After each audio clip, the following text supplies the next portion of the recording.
Council meeting to order. The invocation of Pledge of Allegiance will be done by Councilmember William Roddy. I noticed you didn't call me Bump today. Thank you. Let us pray. Dear Heavenly Father, we thank you for allowing us to come together once again. We ask that you continue to watch over each and one of us as we deliberate the business of the people of York County. We ask a special blessing to those in Virginia who are suffering and going through tumultuous times. We ask that you be with those families, those victims, and watch over those families as they go through this difficult time. We want to just thank you for all the many blessings you stored upon us with all the rain. We ask that you continue to watch over us. We thank you for all the sunshine you've given us. We bless it in your name. Keep us safe from all hurt, harm, and dangers, and bless those who serve this country. In Jesus' name we pray. Amen. Amen. I pledge allegiance to the flag of the United States of America and to the republic for which it stands, one nation, under God, indivisible, with liberty and justice for all.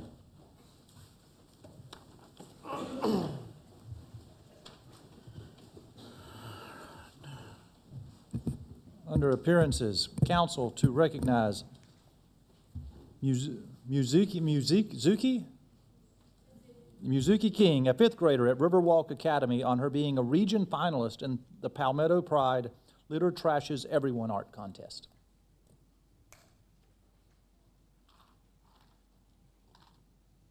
Good afternoon. Thank you guys so much for this opportunity. I'm Jessica Albert. I work for Palmetto Pride, the state's anti-litter organization, and I have some friends up here of mine. Miss Allison Woodworth from Keep York County Beautiful is up here as well, so I'll let her. Okay. Oh, good morning. Sorry. So Miss Allison is going to present Mizuki an award or a prize pack from Keep York County Beautiful first. I want to thank you so much for doing all that you have, and you embody all that Keep York County Beautiful stands for. We're really, really proud of you. So we've got a prize pack here. It's a backpack. You have a recycled water bottle, notebook, t-shirt, all sorts of goodies. And we want to thank you so much for what you've done.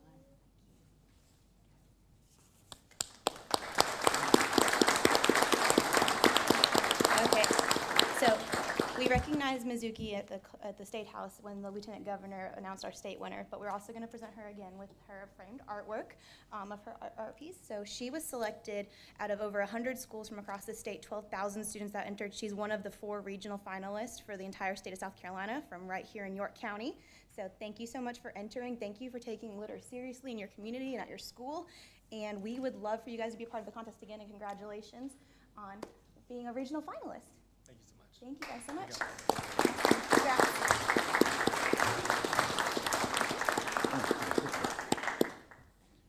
Can we see your picture? Allison, can we see her picture? Here. There's the photo, or the art.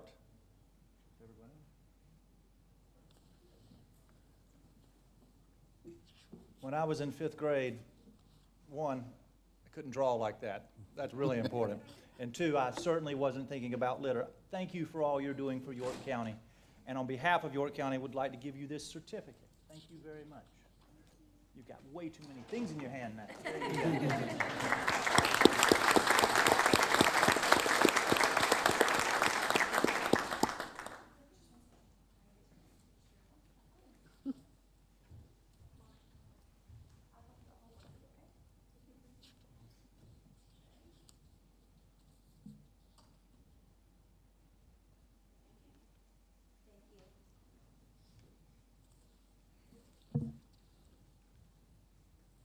Public forum. We are having public hearing tonight on rehearings of case 1910 and 1912, which numerous people have signed up for. If you speak now, you'll be limited to 2 minutes. If you speak then, we'll let you talk as long as you would like to speak. So, I'm going to call your name, but if you'd like to wait, please feel free. Robert Wilson. Shirley Ann Collins. Michael Hosier? Hoover. Bonnie Charda. Eddie Brown, I'll speak. come on down. Thank you. I hope I don't have to compete with that fifth grader. That was great. Members of County Council, ladies and gentlemen, I'm Eddie Brown. I'm a retired banker, having lived in York County for over 35 years. During this time, I've had an opportunity to be involved in numerous community projects and activities. Currently, I'm on the board of directors of something I think you've heard my good friend Manning Kimball talk about on numerous occasions, called the Pathways Community Center. Recently, Manning appeared before council requesting a one-time donation of $200,000 to help Pathways. These monies would be used to help us purchase the building, which we have now done with the mortgage, of course, refitting the building and updating its facilities on Cherry Road in Rock Hill.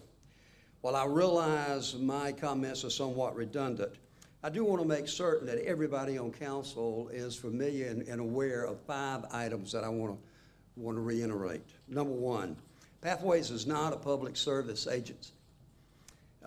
We are unique in that we're a real estate agency that are going to house public service agencies. You might want to say that we're going to help those who help others, but we will not directly be giving any services to the community. By helping us, you are indirectly helping over 33 agencies that do provide services across the county, and you're allowing them to come together in one location that will allow them to deliver their services in a more efficient and effective manner, which is another thing that we're all looking for. Mr. Kimmel previously, number 3, Mr. Kimmel previously provided an outline of how Pathways can save the county money by reducing the arrest, trial, and incarceration expenses associated with homelessness.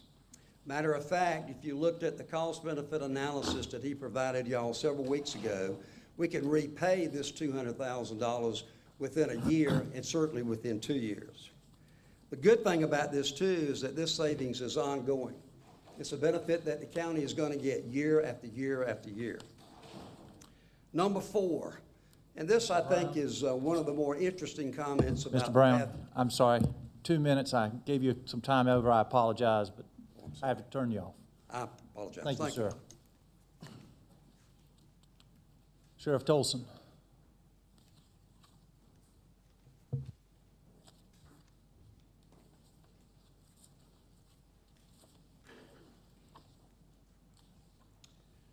Good evening. Or maybe I should say, may it please the court. I don't know which one. No, I just wanted to take an opportunity first to thank Bill and Kevin, David, Andy, over the last 2 years really in looking at our budget and revamping the process, of course, that we're all familiar with, taking my vision of what I wanted to do financially with the office and help me kind of guide that ship and get to where we are. I would like to say on behalf of the staff of the Sheriff's Office, we feel like we're a bigger, better department now. When I took office, we had some 16 to 18 vacancies, and I'm proud to say that we've held that to less than 5 over the last 6 or 8 months, and that is due directly to some of the things that I've been able to do, and I've been able to do those because you all have allowed me the latitude to do some of those things. So just a quick thank you to the council from our staff and to the staff here. Appreciate it. Jennifer Riddle.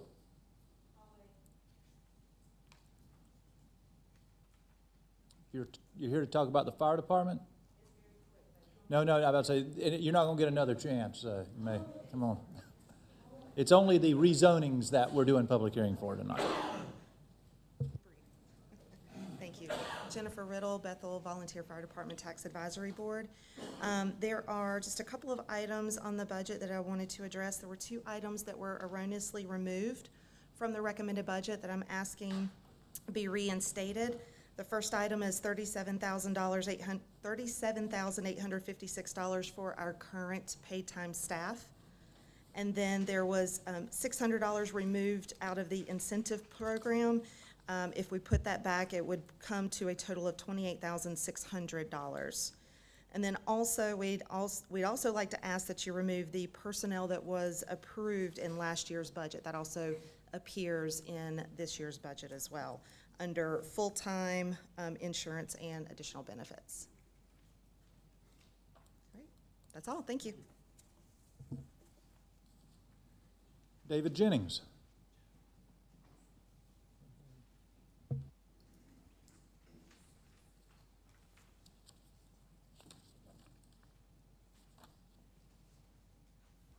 My name's David Jennings. I live at 1918 Cawthorpe Road, Fort Mill. I've been fire chief, Flint Hill Fire District, for the last 21 years. The last 13 years, I've been a paid chief, and I've hired and worked paid firefighters, up to 35 firefighters. In my opinion, the paid firefighter program recommended by staff is an outstanding program. It's better than the plan recommended by the chiefs, and it's better than the plan originally counter-offered by staff. This proposed plan's better because it benefits every fire department in the county. It puts paid help in close proximity to the 9 fire departments that have no paid personnel now. It addresses the most egregious fault in the York County Fire Service, a fire department that was not responding to 30% of their calls. It utilizes full-time personnel that'll be working unless they're sick or on vacation. It could put the 7th firefighter filling in with existing personnel at the 4 Eastern Side fire departments that were going to get nothing. They agreed to not get money or firefighters in order to get this program started. I've told staff for some time that York County needs to hire and work firefighters to gain practical fire service experience before they should even consider taking over the York County Fire Service. Most rational people know York County will have a county fire department at some point. You'd have to be short-sighted not to realize that. This is an outstanding program that will serve as a good transitional step towards having a county fire department one day. So please vote on this plan. Accept it. This level of funding will not be available next year due to state law millage increase limitations. So we need to get this money set aside now. It'll benefit every fire department in York County in some manner. I think it's 5 to 10 years past due right now. Lancaster County hired 10 full-time firefighters to do the same thing 9 years ago.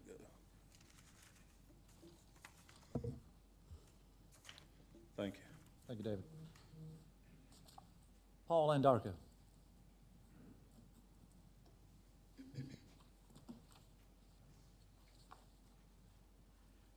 Paul Anderco, Rock Hill, South Carolina. I'm president of the Reaganites, and I want to commend you all on the hard work you've done on the budget.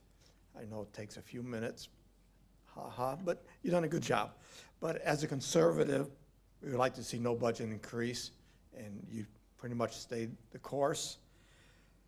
No new taxes. I understand about the Rock Hill, future Rock Hill booking center that might be needed down the road, and I figured we could talk about that at another time.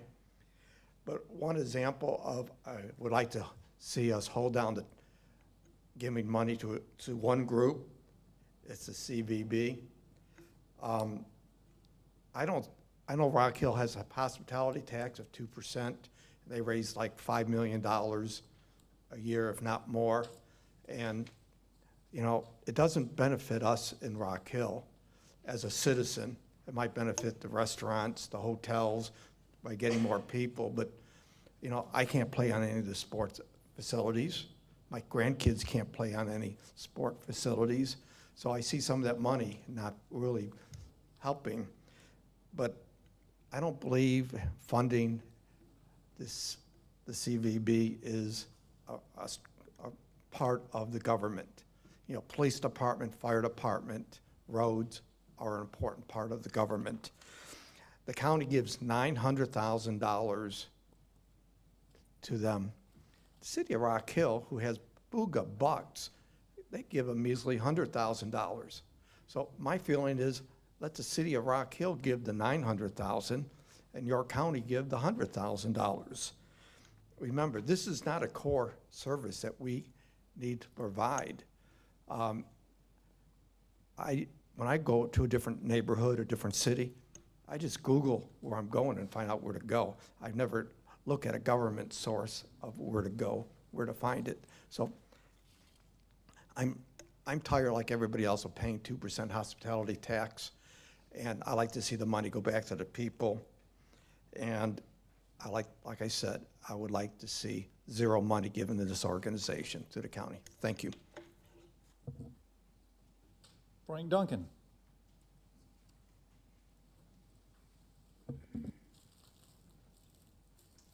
Good evening. I'm Frank Duncan. I live down at 5964 Lockhart Road, south of Sharon. I want to commend the council for coming up with a balanced budget. I would hope that if you add anything to the budget at this stage, that you would raise taxes to cover it. Thank you very much. Thank you. Billy Hagner.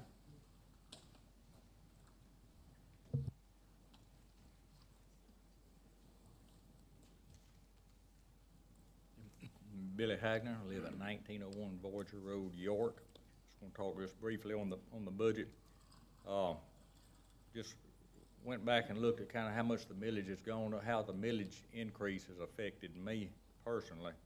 And from 2017 to 2019, millage rate in my area has gone up 18.2%, which sounds pretty high. Of course, some of that was for the debt reduction, which I was supported. Another big portion of that was the Lake Wiley recreation area, plus the other increases. So the increase you're proposing now is going to be another 2.6% on top of that 18.6% from 2017. So all I'm saying is I can support the budget that y'all have so far with that, the millage rate you have, but I certainly hope that y'all don't do anything to increase it anymore. Thank you. Thank you. Diana Wells. I believe you're here to speak about the Thomas Road rezoning? The rezoning, yes. You can, if you want, you can wait for the public hearing. You'll have more time, okay. Consent agenda. I have been asked to remove items 25 and 33 from the consent agenda. Number 25 will become new business number 5. Number 33 will become new business number 6. Does anyone else have anything else they would like removed from consent agenda? What was the second one, 25? 25 and 33. Do we have a motion? Motion to approve as amended. Second. Any discussion? All those in favor say aye. Aye. All opposed, hearing none. We're at public hearing.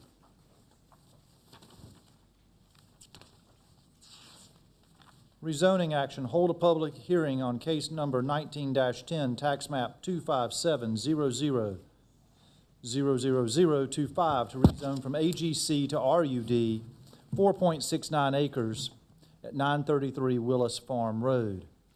Is there anyone here against? Yes, sir, please come forward.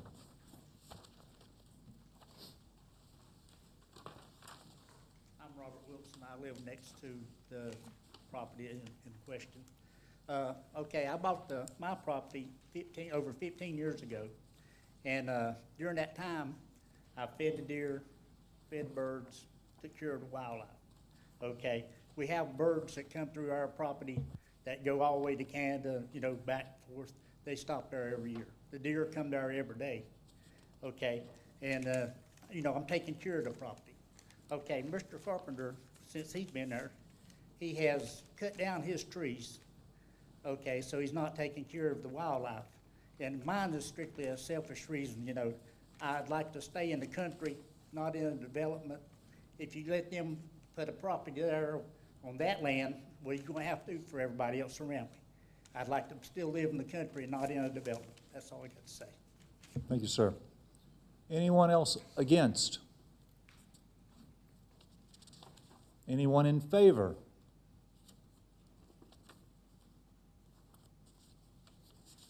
have a motion? Move to close. Any discussion? All those in favor say aye. Aye. All opposed? Rezoning action, hold a public hearing, case number 19-11, tax map 185-00000033, to rezone from AGC to RUD 5.1 acres at 957 C.E. Stewart Road. Is there anyone against? Is there anyone in favor?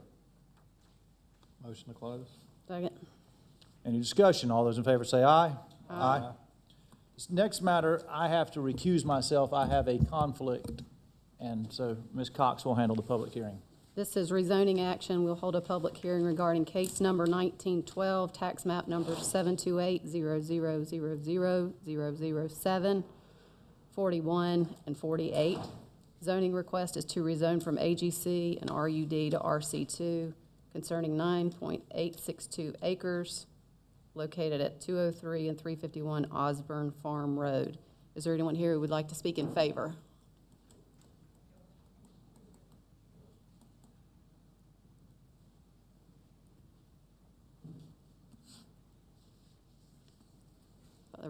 Anyone in favor? Anyone opposed?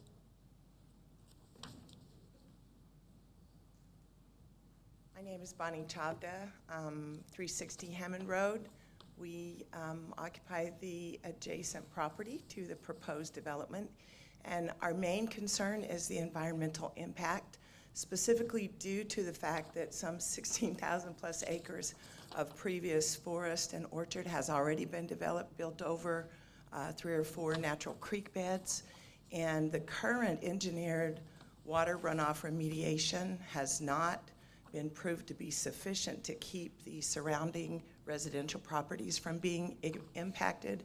One of our buildings, the foundation, has sunk almost 2 inches in the last couple of years because of the intensification of the groundwater. And we currently are concerned about the deforestation of this 10 acres, in addition to the fact that the new development will again build over 2 creek beds, and we would like to have an assurance that whatever engineering is being proposed there won't further perpetuate the problem that we already have. The wetlands that is there has been impacted, the stream beds, the creek beds have changed, and the previous natural runoff was actually re-engineered by sewer and electric, and the environmental department of York County has said it is not to code. It's been that way already for a couple of years. So I would seriously ask the council to consider the environmental impact and what exactly kind of engineering is planned for this project. Thank you. Thank you. Anyone else opposed? Have a motion? Move. Second. All those in favor say aye. Aye. Any opposed? Do I get to keep going on, or should we call him back in? Sure. Leave him back. Keep going. Oh, he heard you. I was hoping you'd be done by now.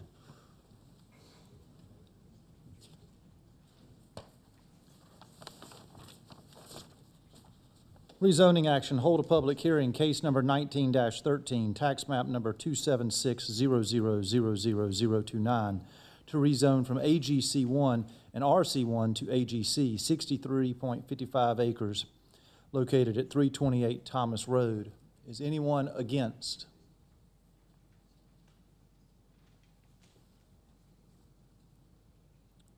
Is anyone against? Is anyone in favor?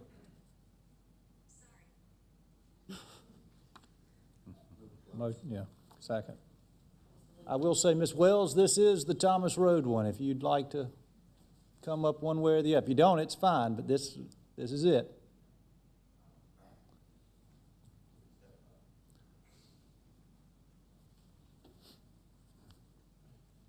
I'm just making available in case there are any questions, but we're just looking to rezone. We're currently, the parcel's divided between RC1 and AGC1. We're looking to rezone just to combine the parcel to a single zoning district. and also support continued agricultural use on the entire parcel. Thank you, sir. Thank you. Anyone else in favor? Is there a motion? Move to close. Second. All those, any discussion? All those in favor say aye. Aye. All opposed? Rezoning action, hold a public hearing, case number 19-14, tax map number 464000013, to rezone from AGC 1 to RUD 1, property located at 407 North Parham Road. Is anyone against? Anyone in favor?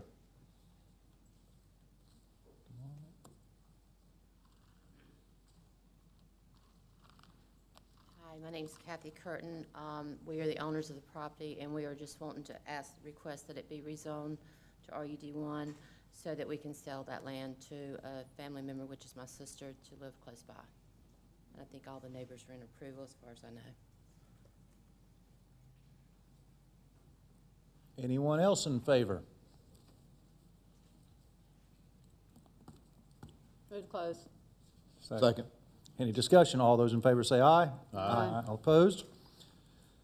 Rezoning action, hold a public hearing, case number 19-15, part of the UD rezoning project. Is there anyone against? Is there anyone in favor? Move to close. Any discussion? All Yeah, those in? I do have one question on Okay. this.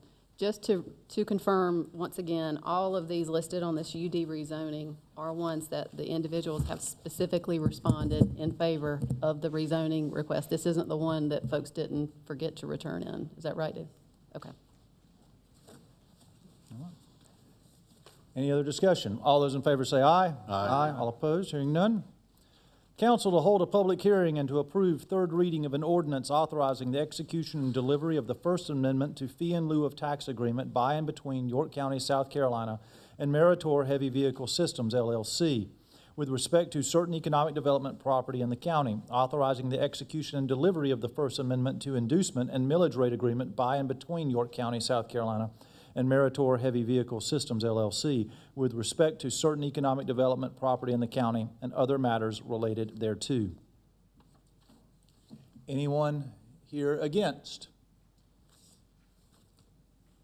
Anyone in favor?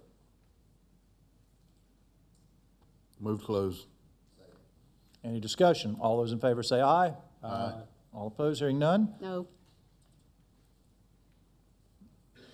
Is there a, this is third reading. Is there a motion to approve third reading? Move to approve third reading.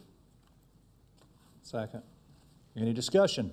I do have one question. Was anything, was there any of the funds from this particular FILO put into the product development fund? Do we know that? It was Mr. before we started it. That's what, Mr. since this was Swenson. amendment, I just want to make sure.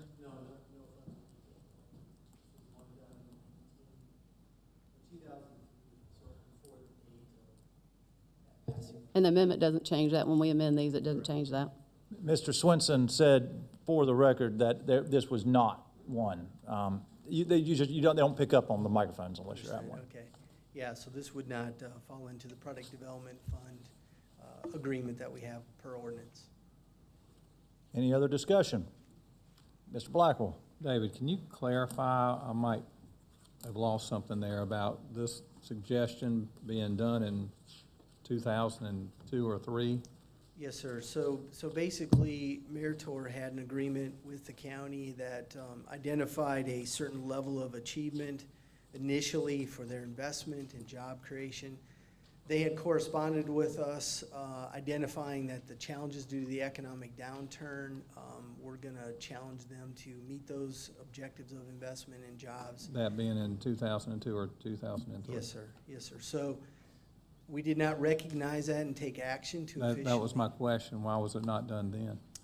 Cannot tell you a reason why that was done well before my time, but we've, in identifying all of our fee in lieu deals in the last year, we found that paperwork because we had questions about it. We looked deep into the files and that letter was in there. It was not electronic, it was in the file system. So we're taking action tonight. Any other discussion? All those in favor say aye. Aye. All opposed? No. Motion passes. Old business, council to consider amending and approving third reading of an ordinance to establish operating and capital budgets for the operation of the county government of York County for the fiscal year commencing July 1, 2019, to provide for the levy of taxes for York County for the fiscal year commencing July 1, 2019, to provide for the expenditure of tax revenues and other county funds, and provide for other fiscal matters relating to county government. Dr. Blackwell. I would like to propose, there's been a lot of debate and tossing around, but we'll see how this flies. But I'd like to propose the budget as noted, except with this amendment, and this is under the unincorporated area rural fire board, changing the commitment to 0.4 total with 0.3 mills for 4 firemen hired by the county working directly under county supervision, and 0.1 to the contractual needs with the 3 districts that we have those obligations. And then I can explain my motion. Instead of 0.6, it'd be 0.4. Mm. You did a 4. 3 and a 0.1. So 0.1 for the contractual 3 district obligations they have to go ahead and allow that, and then 0.3 for 4 firemen. Is there a second? Second. Dr. Blackwell. So to explain this, because that's been well, let me go back. The 1.3 mil increase is the countywide total millage increase. And that's from 2.0 for the booking center capital needs that the sheriff has proposed as law enforcement needs. This is kind of doing the, as we promised, to pay as you go routine instead of just hitting with bond referendums all the time. So that's kind of planning ahead to meet that obligation. And then 0.7 is taken off by the money we're saving on road work and the capital reserve funds. So that's totaling 1.3. In the unincorporated area, we're going to, with this change, it would change it from 2.1 millage increase to 1.9. And there's no doubt we have to have some firemen at Oakdale and Bethesda. They've maxed out.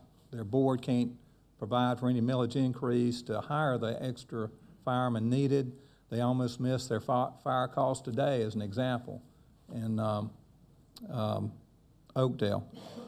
So there is a manpower shortage that we have to meet. All the fire chiefs agree. They just kind of disagree on the best way to do it. But I think this would allow for some balanced, objective control, and we supply the firemen where they're needed, when they're needed.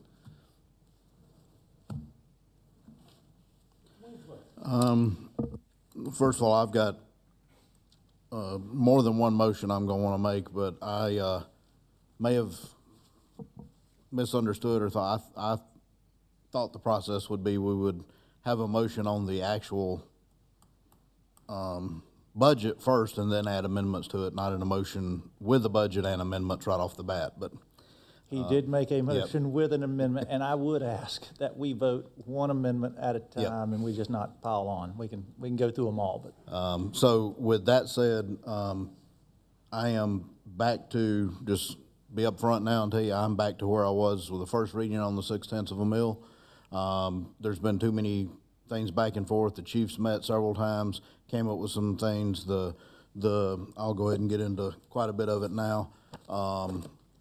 The recommendation to us is not close to what the chiefs recommended. It's also not what is in our 10-year fire plan that was presented to us. There's several things in here that I just wanted to point out. On page 17, one of the things it talks about is the county should hire a full-time training officer. We've gone around with that a few times, but I believe at one point when this came through, council recommended that, and staff only hired a part-time one, even though that was what chiefs had recommended and what council had recommended. So our recommendation was not followed at that point, which gives me a little cause for concern on some of the other things that I'm going to talk about. If you flip on back to page 21, under that page's recommendations, and this is just going through all the front part of recommendations, there's several things there, but it mentions under approving time for turnout performance and high instances with people not responding in timely manners. Efforts should include expanding agreements similar to that with the City of York for provision of initial fire responses to areas outside the department's primary areas. This may include similar arrangements with any department that has on-duty personnel. That was the recommendation from all that money we spent on that 10-year study says we ought to be looking at direct assistance agreements similar to what we have with the City of York. That's not what this 0.6 of a mil is being used for. You flip on over to incentive programs, and it talks about things. One of the recommendations is, provide tuition assistance, but it also talks about working on some type of a pay-per-call program, which the chiefs have presented to us and wanted done, and we've done nothing with that. This is not a pay-per-call. This is a direct hire of personnel. And give me a couple of minutes here for some different things. There's a couple of other recommendations, and this was in several places, almost in every recommendation box. It says, to the fullest degree possible, the county should actively facilitate, engage with the Fire Chiefs Association in development and revision of policies and best practice guidelines. We've seen, and I'm not pointing the fingers at anybody, but we've seen in the last 3 readings we've had with this budget going through this, I would say we have not, to the fullest degree possible, facilitated our chiefs. There's several different points in here where things are pointed out with that. I am back to the point I was before. This is 0.6 of a mil. This is a tax increase on our citizens that we have no agreement on how we're going to spend it and what's going to be done with it. We have a situation that is, and I apologize to Billy directly, and a couple other fire services, we have third and finals in our area sometimes. We need help. But I would rather take a little bit longer and get a plan in that is the right plan that everybody, or the majority, everybody's not always going to agree, but at least the majority can agree on, than rushing something through that we didn't even see until after the first reading and us regret it for the next 10 years while we're working on a 10-year plan, because almost all of it did not fit into what we have in our 10-year plan that we paid for. So I will not support that, and I will not support the 0.6 of a mil tonight. Anyone else? Talking about the amendment. Yeah. Is the amendment for the 0.6, or I thought, like what's that? 0.4. Yeah, I don't support that, but the 0.6 Okay. is in the budget already. Right. Well, I just want to weigh in on one thing that I think we all agree on up here is that we do have to come up with a plan for the lack of coverage during the daytime. I think everyone up here recognizes at different points of the day, there's a lack in coverage. And I was actually on the phone today with Mr. Dunlap, and he actually got a call came through, and there was a little difficulty covering it for his station. I think someone else out of Leslie, if I'm correct, had to come over and cover. And we talked for maybe 8 to 10 minutes, and another call came through, and the same concern came up. So I think the one thing that we all agree on is we do have to address the coverage issue. I think we've kind of come to somewhat of a consensus of where the coverage is lacking. Now we're just basically jockeying as to how many people. I think that the number on the financial side is pretty much set. So I feel pretty comfortable, even if we don't come up with exactly who's going to pay, where the money's going to come from. I think we've kind of formulated what we need financially to make it happen. It's just a matter of, do we give the money to the fire chiefs and let them maneuver around, or do we leave it in-house and let the county staff kind of dole it out, manage just the flow? So, but I do think we all recognize how much it's going to take to do it. It's now we're jockeying to see who's going to be in charge, who they're going to answer to. So I wouldn't be reluctant to go ahead and pass something that sets aside a specific amount of money to go ahead and try to do the coverage. Where it comes from, who delegates it, we can work that all out after. But I don't want to get into a kicking match as to and hold up the entire budget based on working out the small details. We can come up with a number that we know we need to cover the lack of coverage and then move forward. So I don't want to hold up the budget process while we jockey for position and make this happen for fire coverage. So I think the root of the issue is that there is a decline in volunteerism. I think that's what we're dealing with. In the fire study, page 205, it says that information, I'm just going to read you a little short paragraph. Information collected reveals that departments that have taken steps to deal with the problems have seen a resurgence in volunteerism. We're going to show you that that's possible at our fire department because we're not really having the issues that some of these other departments are having at this time. This indicates that many of the problems can be mitigated or eliminated if proper attention and resources are given to them. And it goes on to identify and share some practices that other departments and think people are using nationwide. Departments that have failed to address the problems and challenges of volunteering in today's world have been forced to hire career firefighters, consolidate, or even close their doors. I think those three things right there are all options for our 16 fire chiefs. Those are the three options that we have. And there are a lot of things that haven't been looked into. A pay-per-call, shift volunteer programs that are very successful. So what I would like to see happen is for us to, well, frankly, I got a couple people in my budget I'd love to give over to a couple other fire departments. But since I'm not able to do that, what I would like to see this council do is provide a paid firefighter for the two departments that are most critical at this time. That would be Bethesda and Oakdale.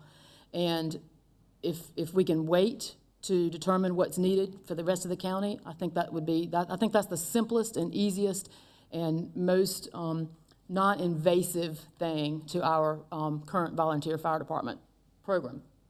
So I just think it's very important that we not move so fast. I think it's important that we plan out and that we have a lot of the resources. We've had a lot of different meetings. We've had fireman meeting, we've had justice and public safety meetings, we've had council meetings. There've just been so many meetings, but none of us have ever gotten to sit in the same room and hash this out. And I think that's what's needed because the ultimate loser in this is the taxpayer in York County. So what I would like to see us do is provide the people to those two fire departments that are the most in need and determine what's next and not be under the gun of a budget that has to be approved by the end of this month. And I feel like we're rushing and maybe not making the best decisions that we can for our taxpayers at this point. Ms. Cox. I have several questions before I comment on this. Is there anything that this council needs to do, or is it already established in the budget that we can do and move forward with the pay-per-call volunteer stipend program? Is there anything that we need to make a motion on in this budget to authorize you to move forward as the volunteer stipend system has been proposed? They have asked, Chief Manera did this at a meeting a while back, that the $150,000 they did not spend that was going towards the retirement, they asked that might be committed for next year. Y'all have until June 30th to do that at this point. It's not a line item in the budget right now. That can be done at the next meeting. It can really be done after next year. That money's not going anywhere. It's going to go in their fund balance. Their intentions are to use $300,000 for fiscal year 2020 for their volunteer incentive program. We have some concerns about that. That's $150,000 than it currently is right now. I don't want to arbitrarily double that with the notion that that's going to be recurring $300,000. We need to figure out where that $150,000 would come from. So that's an item that they've asked us to look at too. They've asked y'all to do. Chief Manera did at a previous meeting. At this point, I don't think management knows enough about that plan to make a recommendation on that. And again, we're not under a timetable to do any action on that $150,000. That's the only item that I know that's come out of the fire chiefs that they've requested in the budget that we don't have included in this at this point. So as I understand that response, this council can still move forward and ask for that to be implemented, and we do not have to do it in this context. Yes, ma'am. All right, because I will make clear, I think that's a great opportunity. I don't think that they should lose the 150. I think they should be given an opportunity to get that program going. I fully support that. I think it's a good thing to try and encourage volunteerism, and I would like to see that implemented. That's my personal perspective. I understand the concerns about $300,000 the first year, but it's been made very clear to the fire chiefs that that will only be for this next year, and that the 150 would be after that. So I think that's been made very clear, and I know that they understand that. Yes, ma'am. I think the meeting last week that I think you were at, Councilwoman Cox, from a management perspective, we'd like to know the details of how that plan would work. There are a lot of questions about the numbers. Was $15 a call for the first 50 going to be too much? Would they run out of money too quick? As soon as there's a plan that presented to management, we will turn around a very quick recommendation on that. And that money is not going anywhere. If nothing's done as far as committing it, it will roll into fund balance and just be part of their fund balance. But it will be earmarked. The term would only change from committed to assigned if it's not done before June 30th. So those funds are not disappearing and can be used for that program once the details get ironed out. All right, moving on to this other, the .6 mil. As I understand it, the fire chiefs came together and actually proposed that this council approve .6 mils. And they had a proposal for how that would be allocated, and so there was no dispute that there is a need for this. There simply is now a question of how are we going to direct those individuals. I can tell you this, part of my vote is going to be driven by the fact that I am, and I've expressed this at previous meetings, I'm extremely disappointed in how this information has been presented to us. It's unclear. I don't think any council member can sit up here and legitimately say that they understand exactly how this is going to be done. But what we do understand is that there are folks on I-77 in Bethesda and Oakdale who critically need help. And if I have to support something like this in order to get that help, then I'm going to have to do that because it protects the people in my district and it's needed. What I don't understand, and this still has not been made clear to me, is how much is really needed right now for this next year that we could then come up with a plan after that. At a minimum, I understand that we need 2 firefighters. It sounds like we really don't need the 6 or 7, which throws this council back into a what do we need? What do we need? We are not given clear, consistent information about what is necessary and what we need to have. And to throw this in after first reading of the budget and to start this discussion so late in the process has caused a tremendous problem for me to be able to figure out what is the right thing to do. And I guess I would like to hear from staff, how many firefighters do we need right now that's a critical need for this next year while we consider a better plan and a full plan? Well, I would, Ms. Cox, I would say that to a large degree that number is up for interpretation. The NFPA has got guidelines on firefighters per capita based on your geography, or if you're a rural department, if you're a suburban department, if you're an urban department. This program started out really as something that was outlined in the plan as an opportunity to provide hours to our existing firefighters to get them on schedule, to get paid firefighters in the stations. As we went through this discussion, as we went through this process, we discussed this with the chiefs. They agreed that the part-time program is cumbersome. It's hard to manage. So the discussion was, well, let's go to the full-time guys. We started out with 18.3 full-time equivalents in the program when it was just based on part-time. That has whittled down to the 7 that was recommended by management, the 6 that was recommended by the Fire Chiefs Association for full-time based on salary, recommendations from MGT, and obviously your benefits that would come with those salaries. So to answer your question about how many are needed, I think if we applied the NFPA standards, and I discussed this with Fitch today, the 7 that was presented by council is a great start. There's no metric that we could point to through NFPA standards that said you need X number of firefighters per call, but what they do is apply it to 1.56 or so firefighters per 1,000 is kind of a baseline for municipal areas. For rural areas, you're more in the probably, and I think the number we've got here was 6 personnel arriving within 14 minutes 80% of the time in rural areas. So if you look at our recommendations from Fitch, they're calling for 90%, so it's a little bit higher. So to answer the question, it boils down to people per square mile, census blocks, et cetera, that I would argue that 6 is probably a good start for what we need countywide. If it ends up being 2, if it ends up being 1, if it ends up being 4, it's better than nothing because now we have more firefighters on the road, and I think that's been the end goal from management's perspective. Can you please explain to me why we're recommending a .1 in direct assistance to some departments, but not direct assistance to others, instead of just basically addressing the Bethesda and Oakdale situation? Those 3 entities that are part of our system in particular, 2 of which, Fort Mill and York, are municipalities. They're predominantly paid, whereas Flint Hill is not a municipality, but they are predominantly paid. So what we did was we took York's calls and Fort Mill's calls and backed out their municipal calls to develop that ratio that the 1/10 of a mil would go in direct assistance to.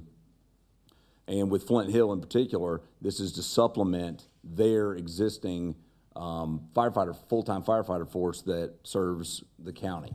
That was the rationale, because they're predominantly paid.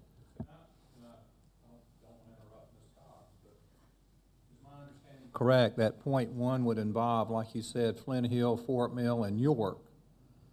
Flint Hill has put a lot of effort on manpower, but they have a grant that's running out, so we need to kind of help them with that, as they've done like we take care of roads, they're taking care of their needs, so we're kind of helping them with that. Fort Mill, there's a little area that we asked for contractual cover that we're not really able to meet, so we're providing them that money for that.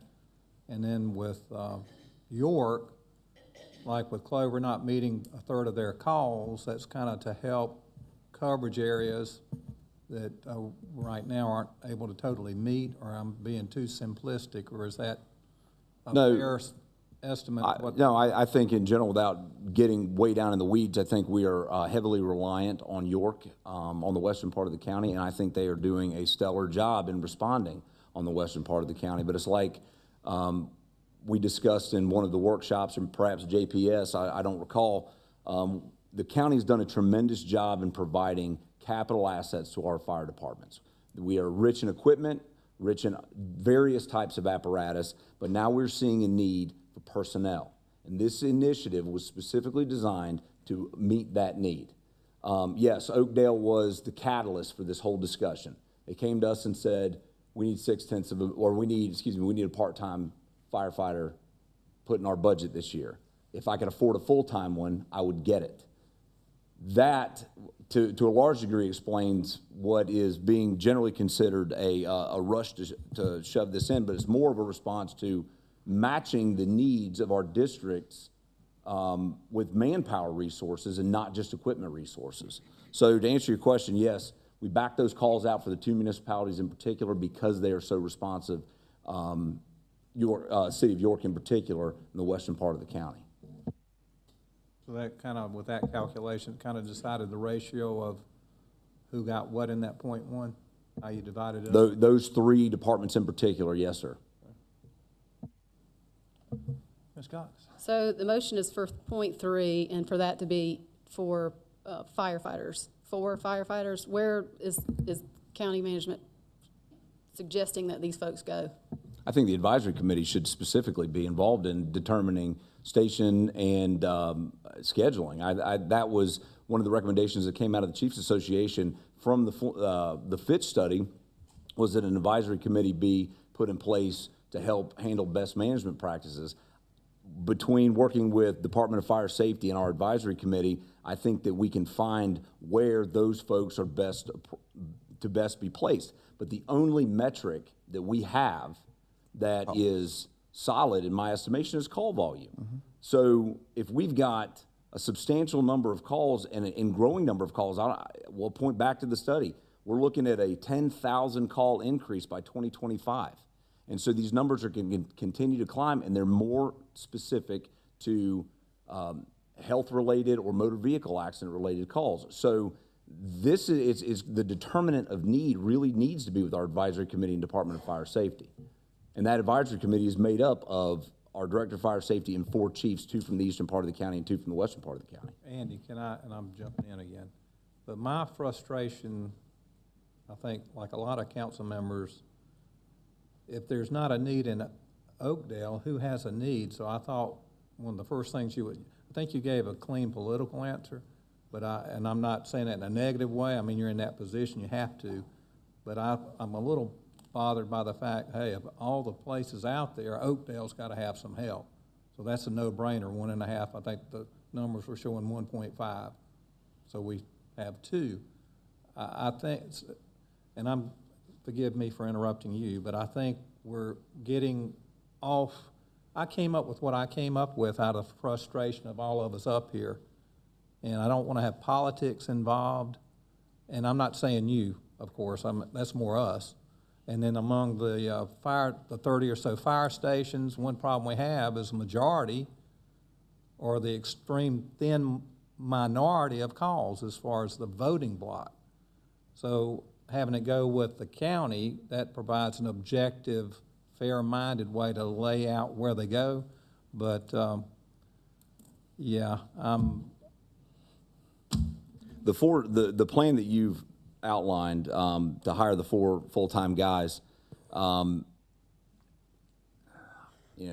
order to avoid giving what could be perceived as a political answer, in general, system-wide, 4 extra bodies, 4 extra full-time firefighters in our system does nothing but benefit the system as a whole, because proportionally speaking, it lightens the load on our volunteers during the day. It lightens the load on our full-time personnel during the day, the 68 firefighters that are spread out throughout the county. So 4 more firefighters is only going to benefit every department countywide.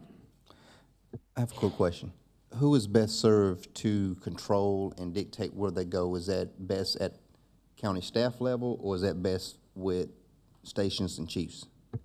Or is that the $1 million question? Well, to a large degree, it is the $1 million question. I would say that the folks that are best served are the people that are the end users. And so where the call volume is the highest, I think that's clearly that should be the driver for where these firefighters would be stationed.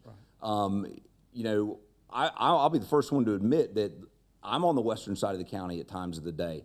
I drive on the western side of the county. I would like to know that there are full-time people on that side of the county to respond in the event of a motor vehicle accident or something along those lines. So I will say that I would like to get us to the point where there's full-time people on the western side of the county. It doesn't matter that there's only, 150 calls between 4 departments or whatever that breakdown ends up being.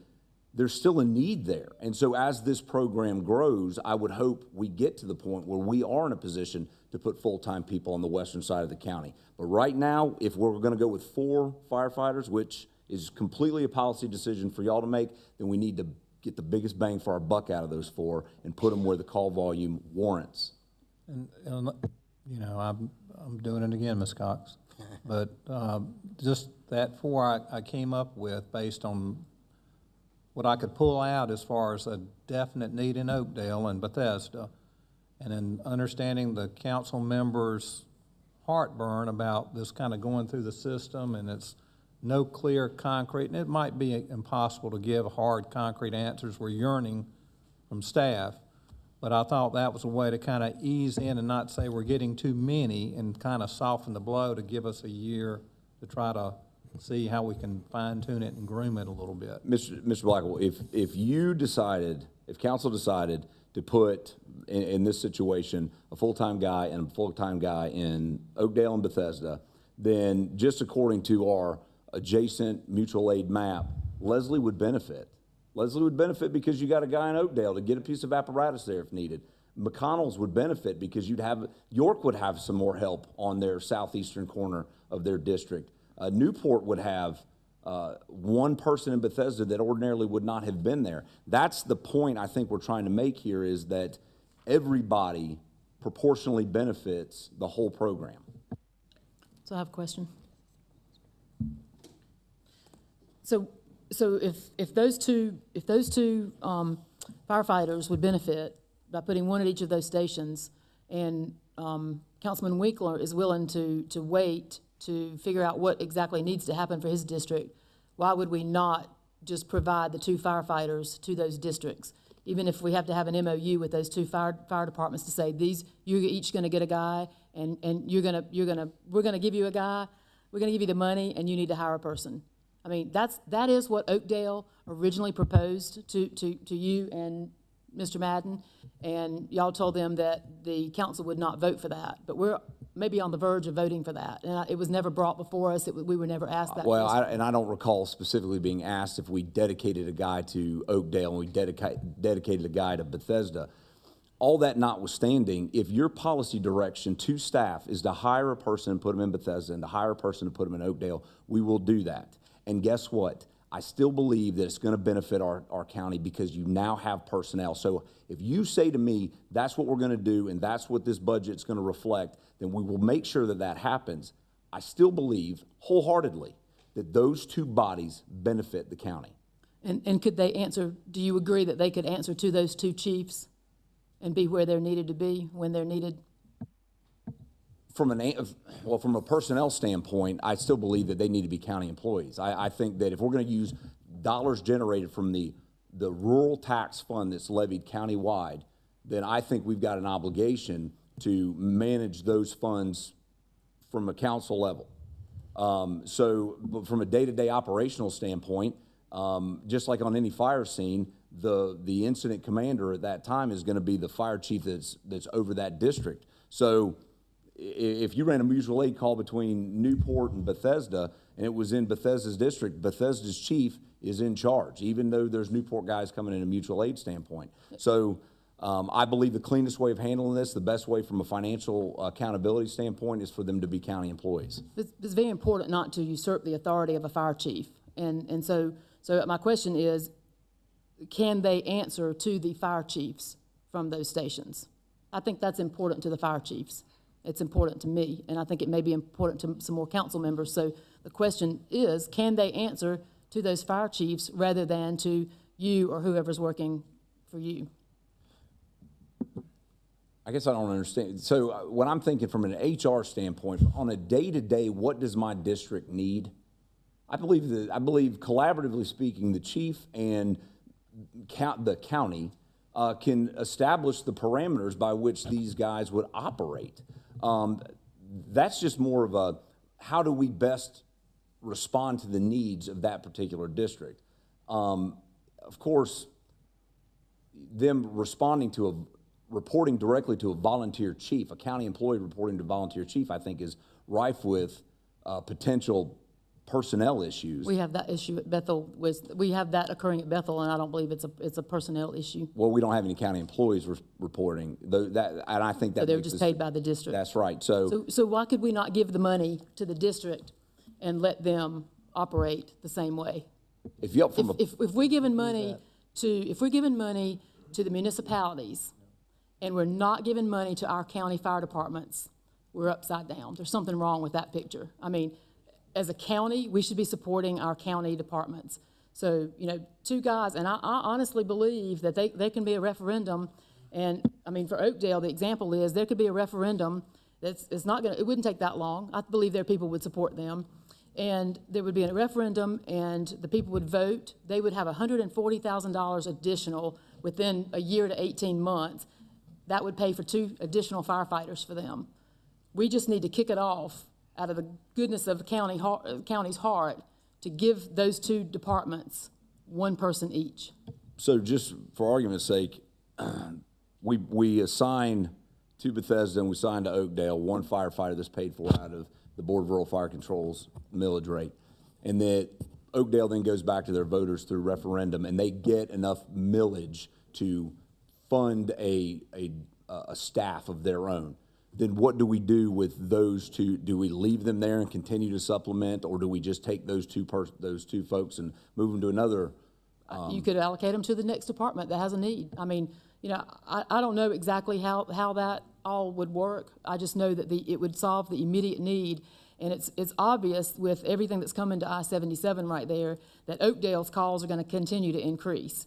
And so if they get a guy now and then they work toward raising their millage rate up to the 10, like most of the other departments, then that would give them the ability to hire 2 more people. So they would have, I mean, if we didn't change anything, they would have 3 people in it. Well, if they increase their millage to 5, they're only talking about $70,000, not the 140. At $14,000 a mill, and if you max it out at 5 mills or 10 mills, it's still, and that to me So the demonstrates difference- the larger issue in this county is we've got some districts that are generating over $200,000 for the value of a mill, and we've got Oakdale that's generating $14,000.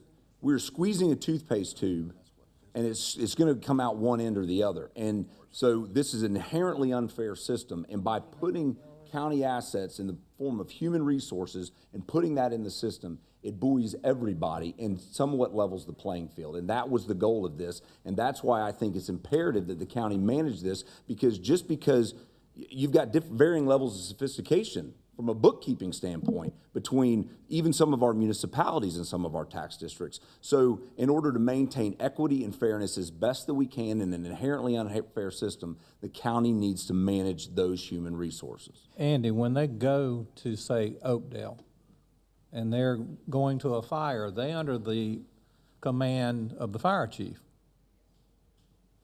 right? That's right. I don't want administrative bureaucracy stuff to cloud what we're talking about here. When they go fight a fire, that fire chief tells that man what to do. Yeah. And we're going to return to Ms.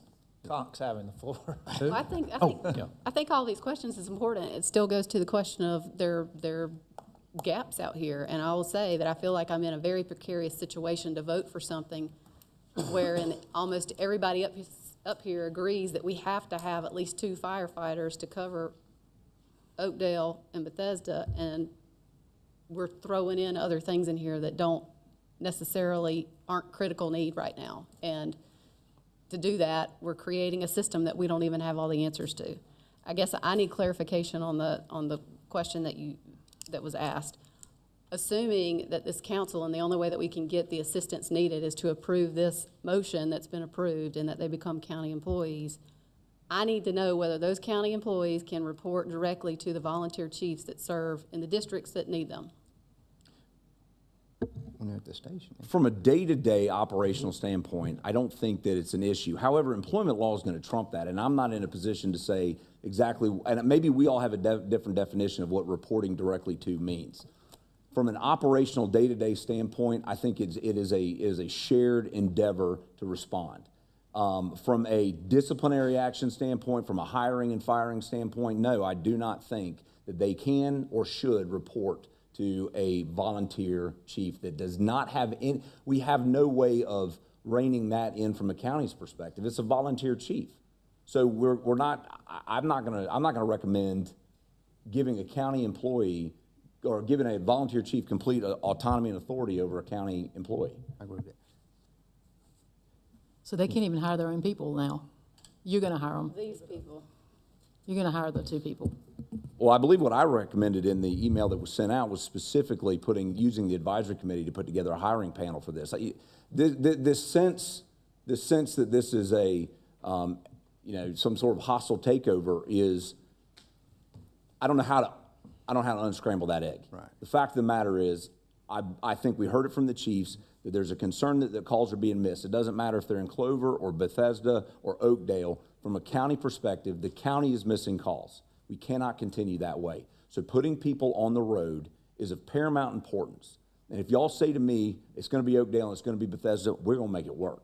What about the sovereignty, like an MOU to guarantee sovereignty, since obviously there's a lot of suspicion by the firemen, granted so, there's a lot of concern by the administration by things they've seen, but I truly believe a brigade under the neutral control of the county, if we're using the generalized county taxpayer dollars, I think that's the only way to be fair with the taxpayer. But that aside, you know, I think if we, obviously, if there's a fire, they under the command of that fire chief, right? Yes, sir. So then if it's a matter of administrative things, I think this is the fairest way to do it, and I'm repeating myself, to have the county control that. But to provide that comfort level for the fire chiefs, I think, and I don't have any doubt that you have a problem with it, an MOU with them to just say, we respect your sovereignty, would kind of help chill that out a little bit. I have one quick question. I wrote down, do we lose the flexibility of the 4, 5, 6, how many ever we hire? Do we lose that flexibility if we just appoint them to a specific station versus having them just on county staff to say, you may be needed at Oakdale covering calls this week, you may be at Bethesda the next week, you may be over here. Do we lose that flexibility if we just appoint them just to specific stations, or would they still have that flexibility to move around? Well, they would ultimately be county assets. As I think through that, my argument to that would be, from a mutual aid standpoint, there's going to be automatic mutual aid, so they will leave the district if needed, based on just the way our dispatching standards are. So, yeah, I can't imagine that there wouldn't be some fraternity or sharing amongst chiefs that said, hey, I need some help today. Can we send this guy to cover a shift or something along those lines? You know, I don't want to get into that minutia right now. I still believe that the advisory committee that was recommended be set up by this council, by the Chiefs Association, should play a role in that and determine some of those things. I'm going to wrap up my comments. For me to approve a 0.4 mil increase, I need to know what management plans to do with the individuals. My understanding, and we got to get away from the political talk and just be frank up here. My understanding is that there's 2 that are needed at Oakdale, Bethesda area, and there's 2 needed in Western area, and that, you know, probably one of the best people to just determine that would be Dominic with the folks over there. Is that, I would like to have some understanding from staff as to at least what their opinion is of what we're gonna do. If we're gonna raise taxes, we need to know that it's gonna go in the places that, at least I've been told up to date, are the ones that need it. And if you're saying that you can't tell me that because you're gonna let the advisory board decide that, then I guess that's the answer. If I get 4 personnel to respond to calls countywide, the call volume has to be the indicator, has to be the catalyst behind where these guys go. And while, you know, I would certainly like to utilize the 4 as best we can, but as you can see, there are needs on the western side of the county, and it's already being, so we've already got these 4 guys assigned and utilized. So the 4 may not be enough because everybody's looking to get somebody in their district, and I think we can all argue that the need is there. So already the 4 firefighters that we're talking about now are being assigned countywide, just through this discussion. So I would say that the advisory committee certainly needs to be a part of that to make it a representative sample of what the chiefs would hope and how to best utilize those particular individuals. So I can't tell you that I'm going to say they need to go into X or Y. I think the chiefs have to have that because they're the guys on the ground.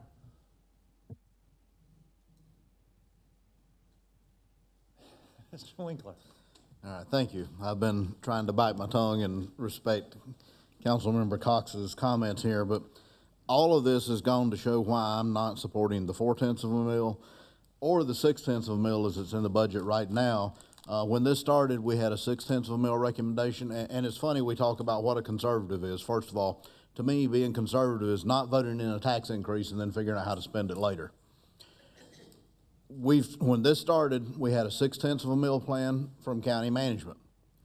Then we had a 0.6 mil plan from the chiefs for part-time, then full-time. Now we're back to a mil from county management that's different than what the chiefs said. Tonight we got a proposal. We got Brett Blackwell's plan. Then we got Allison Love's plan. Then a little bit after that, we got Bump Roddy's plan. So, you know, we got 7 different plans we're trying to figure out here, and we're voting for an increase for it. And, you know, which one are we voting for? I don't even, you know, this is crazy to me. I cannot support this, and I'm going to say, no, I'm not even going to go there. It's a little smart aleck. I'm going to keep that one to myself. I personally cannot support a tax increase when we got this much discussion and not even knowing where it's gonna go, how it's gonna be spent, or what's gonna be done with it. I will not support Chairman Blackwell's plan with the amended motion of 4/10, and I'll say that for now because I've got some other stuff. I'm not chairman anymore. Sorry. That's okay. Old habit. Mr. Hamilton. I can tell you, one of the maybe fortunate things about sitting down here at the end is oftentimes by the time we work our way down here, a lot of my thoughts and questions have sort of already been hashed out. So saves me from being, well, saves y'all from me being long-winded, I guess. I share a lot of Robert's concerns. I can tell you, for me, at the end of the day, there's two things that we know. We need help in certain areas, and it's going to cost money. The way we figure out how to allocate those people is still being hashed out. But what we know is what it's going to cost, and we know how to get there. It's a question of working our way through the process. So, I don't necessarily agree that we don't know how we're going to spend. We're going to spend it on people. We know that. We know that there's a need, and we know that we need to spend the money to address that need. It's either that or calls go unanswered, and frankly, for me, that's something that I can't in good conscience vote for and live with. Government, one of the criticisms of government since the beginning of time is that they move too slowly. We're being told that there's a need, and for me, even at this late in the game, we're getting all these plans, but I can't in good conscience put that off another year and tell someone who has an emergency call that, hey, we just didn't like any of the plans, so we couldn't figure it out. So, you have to live with the fact that no one responded to your call. I can't do that. So I think we have to figure out something. We know that it's going to cost X amount of dollars for X amount of people. That's just something that we know. Like I said, the only question really is how do we go about doing that? I think it's tempting to say that, well, we know these two departments have the most frequent shortages in manpower, and maybe the need there is most consistent. However, I think it's a bit short-sighted to just say, okay, well, let's just vote for 2 more people and provide direct assistance there, because emergencies are not consistent. There are what we call black swan events, and there's going to be a need for some flexibility as we move forward. There's going to be a call somewhere, and there's going to be a need to allocate people to that call. And if we're only providing direct assistance to 1 or 2 stations, I think we're missing the opportunity to provide additional help. I can tell you, I think Councilman Blackwell's proposition to decrease the millage increase, add a few people, is a good step in the right direction. I think if we do have some hesitation to take to vote for a large increase and add a large number of firefighters, then stepping that back a little bit is a great way to address those criticisms and those concerns. And I commend him for making the motion, and I'm going to support Councilman Blackwell's motion. And before the chairman gives his final. I'm going to do one thing. Okay. There was a motion to approve the budget with an amendment, and it was seconded by Mr. Hamilton. I am asking you to split this, that you have made a motion to approve the budget, and then you made a motion to amend. If not, I am afraid that we would have one vote and then we're done. Okay, asking I'm you good with to that. Split, those are 2 separate I'm motions. I just want to clarify that for the record. I'm good, and you're good with that. And Mr. Hamilton has acquiesced as well. All right, Mr. Black. So I came up with it. I'm as frustrated as all of us are. Maybe because I'm chair of that Justice Committee now, I felt like I was obligated to try to figure something out. But the reason I came up with this was a soft approach. It's kind of, in my mind, addressing the minimum so we can provide the help for Oakdale and Bethesda in a soft, minimal way that we can kind of not jump totally in, but address the needs that are just obviously very clear. And I agree with everybody that said, Joel and everybody else that said, I'm not comfortable just walking away from this and delaying it for a year. That we can't do that. So I'm going to shut up now. It is shocking to me that if you have a wreck and you happen to be in Oakdale Fire District when you have that wreck, that you're somehow not entitled to the same protections as if you had that wreck in Flint Hill, because the fire department will get to you faster in Flint Hill. That is an illogical argument to me. And when we sit here and we deny the truth that we have fire stations that need help, they may not be thrilled about our help. They may not always want our help, but they admit that they need help. And more importantly, the citizens of York County deserve their help and our help. This has become a fight over whose fiefdom matters the most. I don't care what your fiefdom looks like. I do not care. I need to make that very clear. All I care about is protecting the citizens of York County. And if that requires that we put 4, 6, 20 paid employees on the street to make sure that when you are in that wreck, you get good response times. Or when your house is on fire, it doesn't burn to the ground because it took a volunteer 18 minutes to get there. 80% of the time is great unless your house was one of the 20. I mean, we're going round and round. Everybody up here agrees we need something. What we don't agree with is how to get there. And I would have loved the chiefs and the staff to have just given us something that was tied up in a nice bow, but we're not going to get that. You know, school districts have substitute teachers. The teacher's out. Somebody walks in that classroom. The kids just don't get to sit there all day by themselves minding the store. This is what this is. These are substitute firemen to make sure that every firehouse and every call gets answered in a reasonable period of time. I would disagree that we should be the ones deciding, oh, this one's going to go to Oakdale and this one's going to go to Bethesda. It is about call volume. My understanding of call volume, though, is that they are going to be the ones. If you had 2, well, I hope they're not sick or on vacation that day. I'd like to see more than 4. I'd like us to have the ability to move them around. Today, you're in Bethesda. Tomorrow, you know what? We really need you here. This is where you need to be tomorrow. And that we can move you around strategically with the help of the chiefs and do this the right way. I support the amendment, and the motion is only for an amendment to change 0.3 mils for fire, from 0.6 to 0.3 mils, that they be hired and supervised by the county, and a 0.1 to meet the direct assistant obligation. Point 0.4 total. That's the total. For a total of 0.4. Total Correct, 0.4. got it. All those in favor of the amendment, say aye. Aye. All No. opposed? No. Motion passes. Are there any other amendments? Yes. Mr. Winkler? Just because I've got it written down, I was going to do it. I know how this is going to go, but my original motion, first off, was to remove the entire 6/10 of a mil. So that's my first amendment. Any discussion? All those in favor of removing the entire 0.6 mils? Oh, he doesn't have a Yeah, second. I I'm don't have a sorry. second, so- Is there a second? Next motion. All right. I make motion to move $70,000 from the $180,000 of state ATAX funds that the ATAX committee has to award for marketing grants, and move that $70,000 over to the CVB to make their budget that they requested whole, and to let all the other people who get parts of ATAX money share in the pain some. I'm going to hold your motion for 1 second. It is my understanding that we do not vote on ATAX. ATAX is not a part of this budget, and therefore we're not voting on it. The state accommodation tax has to go through the committee first. The recommendation made to y'all, then y'all can vote for that later. The committee has met, and the recommendation needs to make to accommodation tax committee, it's $133,000.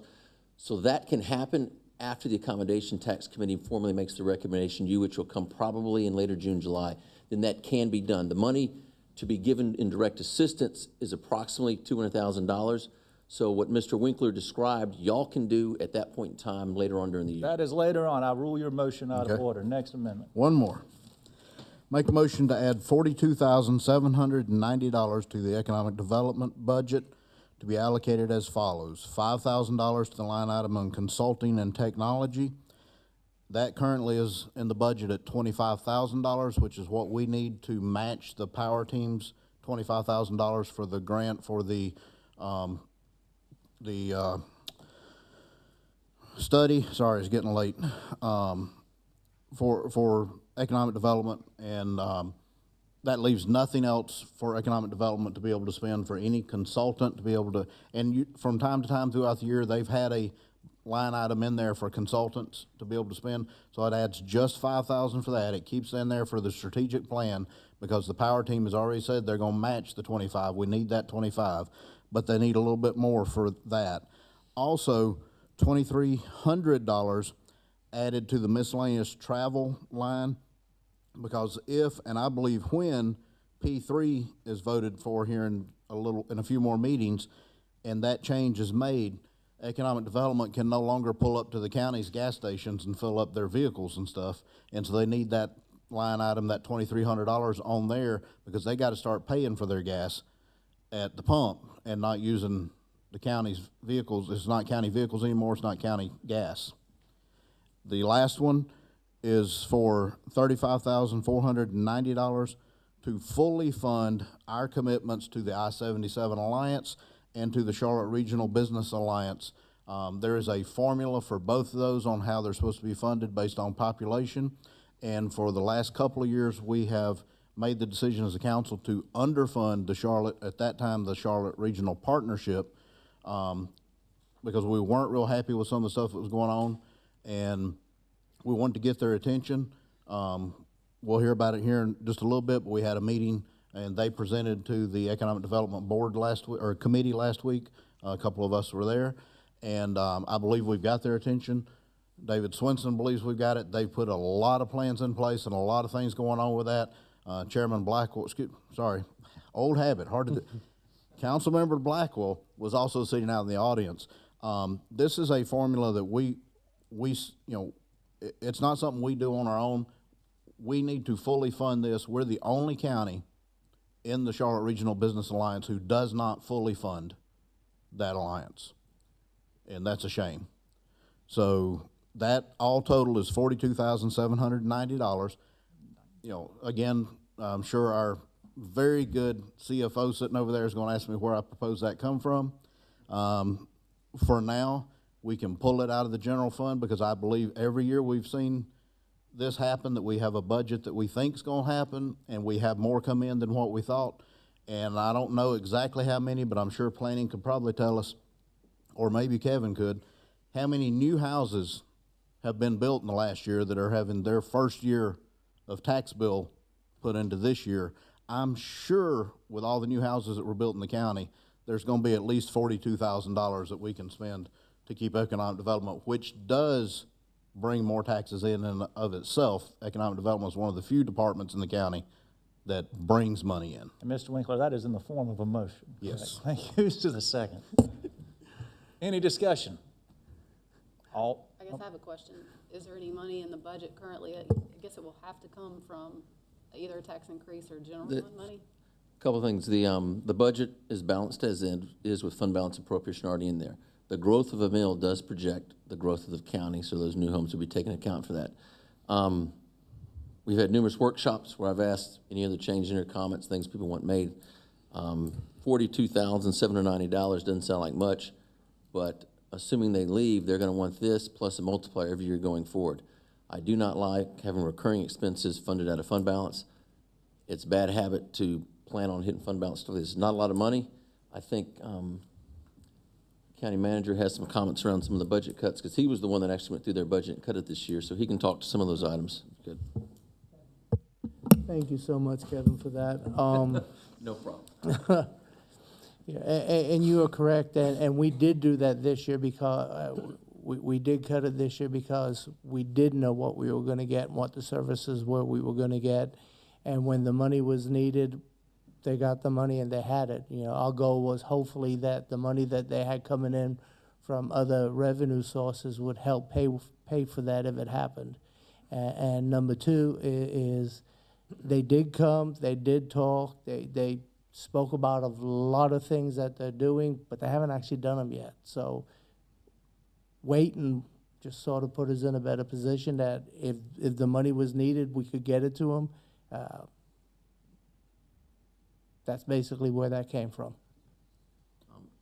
It just seems to me that the ED's funded out of general. I mean, we don't have a special tax district for them, so it all comes out of general fund anyway, so. the Economic 42,000 development does get now, they have started getting revenue from the 10% they take off top. That goes into the That's special fund, though. That's Product- not going- That's Product in- development. Product development. That's in the general fund that's committed for economic development. Now, if that revenue stream y'all wanted to use to pay for this $42,000 going forward, that would keep the budget not exactly in balance now, but would help eliminate the pain going forward. If you want to use that revenue stream rather than fund balance to pay for this. The 10%? Part of the 10%, yes, ma'am. How much of the 10% would that be? Yeah, we gave them $800,000. How much What is the 10% annually? in terms of dollars? So what is the 42,000 relative? For 2019, I think we came in about 50, we're somewhere around $50,000 to $100,000. I'm sorry, there's 2018. Final audit was about $50,000. They're going to be somewhere between 50 and 100, maybe $150,000 in revenue in fiscal year 20 is where I project that to come in at. So that will continue to grow every year as these fee and lieu's grow. That's the product development fund, that's what we're talking about? Yes, Pay ma'am. it out of that? Does it require any action from us to That is- allow economic development to use that 10% to? That money is money that y'all committed via an ordinance maybe 3 years ago. Y'all control that money. Y'all can, via this ordinance, earmark some of that money to be used for whatever purpose y'all so desire. Y'all can uncommit it from economic development and use it for anything. You could use it to pay for firemen if you wanted to. But, so y'all could, via this budget ordinance right here, earmark $43,000 roughly to be used to pay for those things. And when we started that fund, I believe we gave them $800,000. I have a question for Robert. Which budget amendment did you allude to based on the P3 agreement going forward? That's just the $2,300. Oh, just for the gas? Yeah. Okay, The whole total of everything's the $42,790. okay. Dr. Blackwell, and I sat in the audience at the meeting Friday, which is when Councilman Winkler and Councilperson Cox and there was one person missed. Councilmember Hamilton was sick, but the point I made then I'll make now. I fought hard to form the I-77 Alliance, but it wasn't to get out of the new Charlotte area alliance. We need the best of both worlds. So certainly I want to, and I think per what Mr. Winkler, as I sat there and listened, they've kind of learned their lesson, and I think this is doing the right thing. I feel like I have a Love. teenager that's about to move out of the house and asking me for their allowance and gas money and everything up front. So, you know, because they're going to be wanting to pay their own bills and be independent and all that kind of thing, and yet they're still asking us for funding. And so I think if we're looking at you know, a P3 option for them, and that's within a few months, I think they're going to bring that before us. I wouldn't support any of these figures. Mr. Hamilton, is it your turn? I think my question was answered. You know, I was curious as to whether or not we could reallocate some of the special product funds over there, and I think that's been answered. My question, I guess, would then be to Robert, if that's a solution that he thinks works. If need be, would it be proper to amend my motion to use the product development fund for the $42,790? You can amend your motion and the second can agree to it. I agree to I that. think that's better. The motion is amended. It will now be, the $42,790 would come out of the fund. Any other discussion? All those in favor of the amendment say aye. Aye. All opposed? No. That amendment passes. Any other amendments, Mr. Winkler? That's it for me. Any other amendments by anyone else? Ms. Reg- Love? Oh, So That's I'm coming back. you want to go ahead, Joel? You can go. Well, I was going to get back to fire, and this one relates to Bethel, so Allison, I appreciate it. It's my understanding previously what we would call in my profession perhaps a scrivener's error. There was $47,017 removed from the Bethel Fire Department budget. My motion would be to add $47,017 back to the Bethel Fire Department budget to cover personnel expenses related to their existing part-time firefighter program. The number that I have on that, do I need We to need a second that? second. Okay, second. Ms. Love? So the number that I had was 37,856 that had been accidentally removed, and then $600 for the incentive program that was for some reason reduced that should have been that should have been approved as it was. Ms. Love, all of that, well, all those right there, the $600 from the incentive program, that was all rolled into that. So Mr. Hamilton's actually got a breakdown on the sheet before him, but those 4 issues in particular that did not pertain to the 2 firefighters from last year's budget, that was all rolled into that $47,000.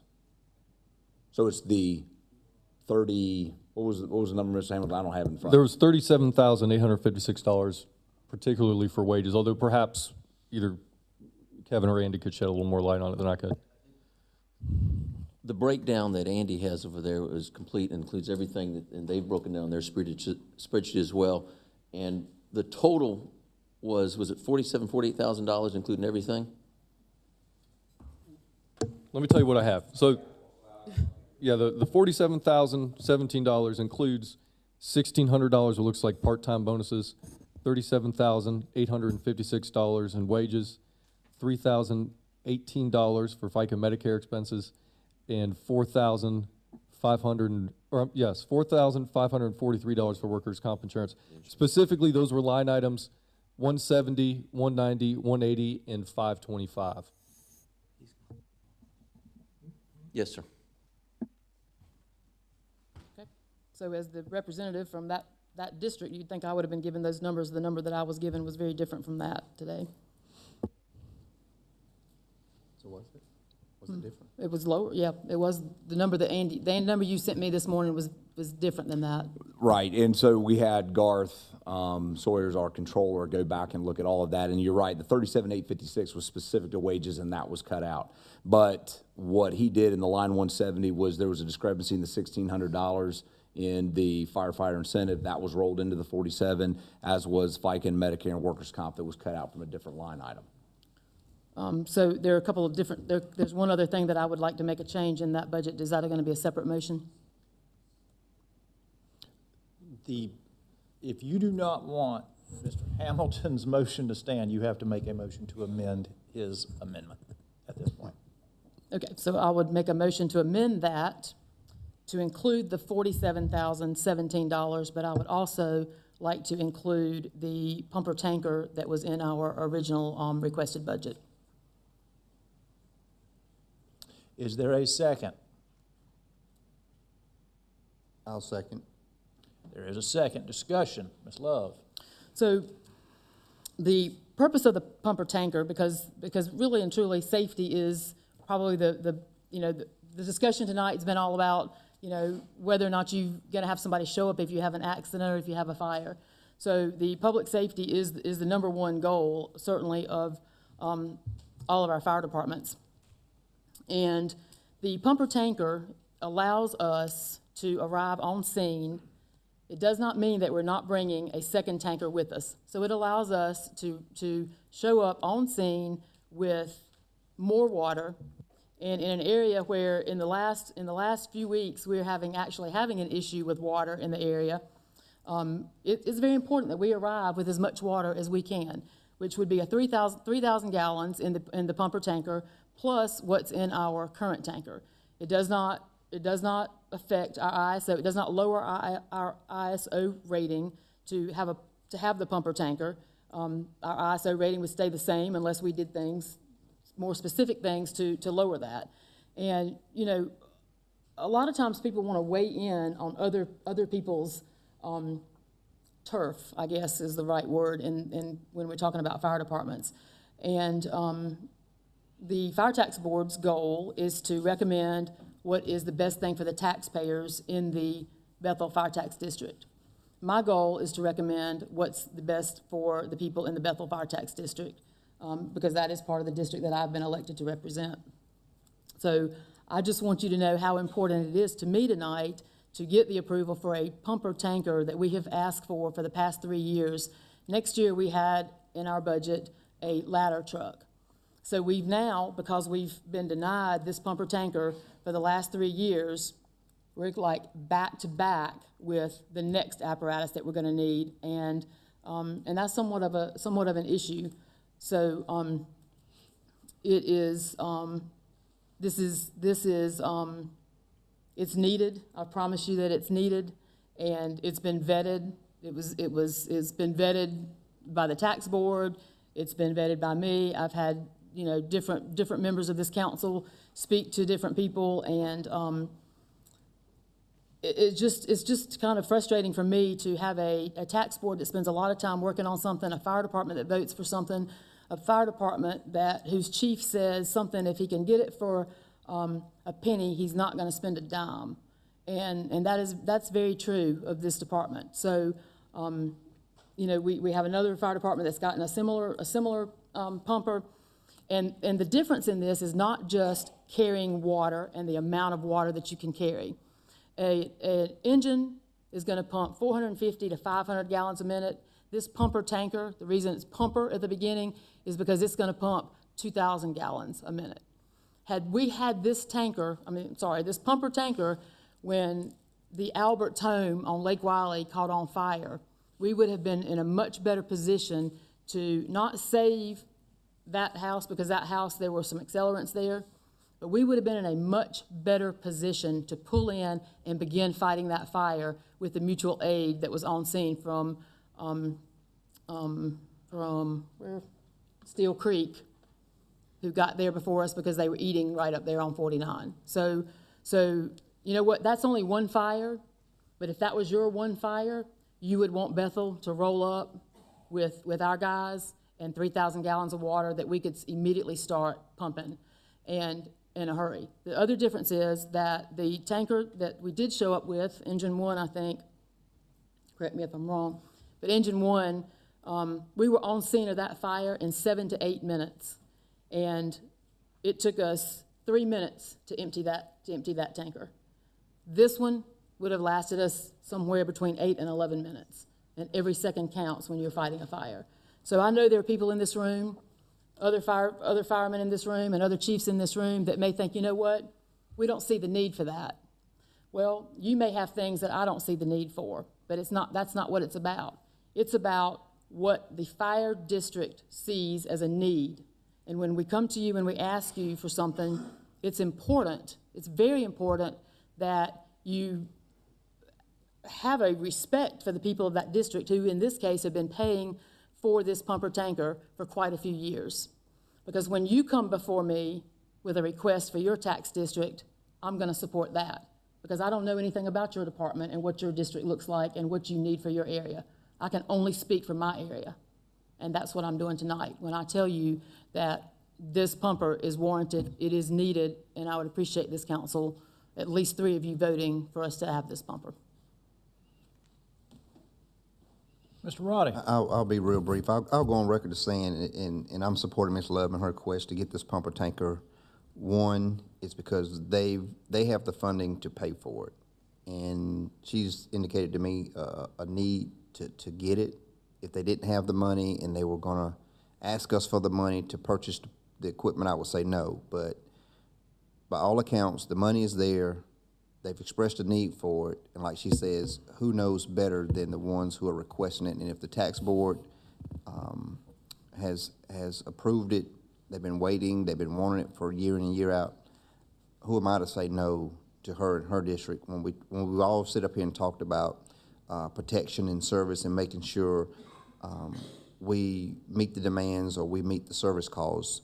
So I'm supporting it for that particular reason, because they have the money, they've requested it, and it's been asked for multiple times.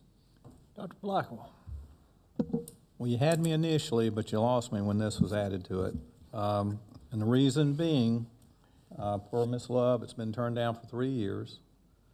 The expert consultant we hired said absolutely not needed. The intermediate tax board manager staff, per Ms. Love's request to dissolve the previous tax board, said absolutely not, it's not needed. The problem I have with the new tax board, I'm sure they're all good people, but they're all appointed by Ms. Love, so I question the taxpayer accountability there, because normally they're staggered, and I just have some heartburn with that. But you're looking at about, I understand, an $800,000 pumper tanker, and per what Mr. Roddy said, hey, if they got the money, let them spend it. But as a person looking out for taxpayers, I don't agree with that logic. Even though it's, quote, their money, it still comes from the taxpayers. When you look at the fact, I believe they have, and Mr. Andy, you can correct me if my numbers are wrong in my head, but I think they have like 2 tankers already and 3 pumpers or something to that effect. Well, actually, Chief Love is, but I believe they do. Is that right, Chief? Three you have, I don't have the list in front of me, so I don't commit it to memory. You have 3 pumpers. That's right. And I think one of the tankers holds 4,000 gallons versus this new model would hold 3,000 if I'm getting all my facts correct. That's wrong. Okay, so straighten me out on that one.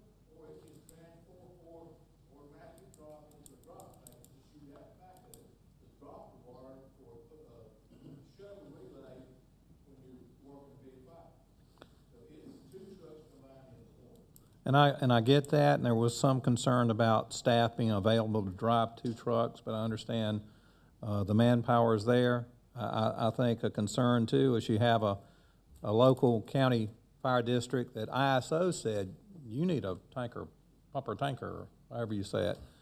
And that allowed them to get a grant because they were recognized as needing it. I understand Bethel couldn't get that grant if they applied.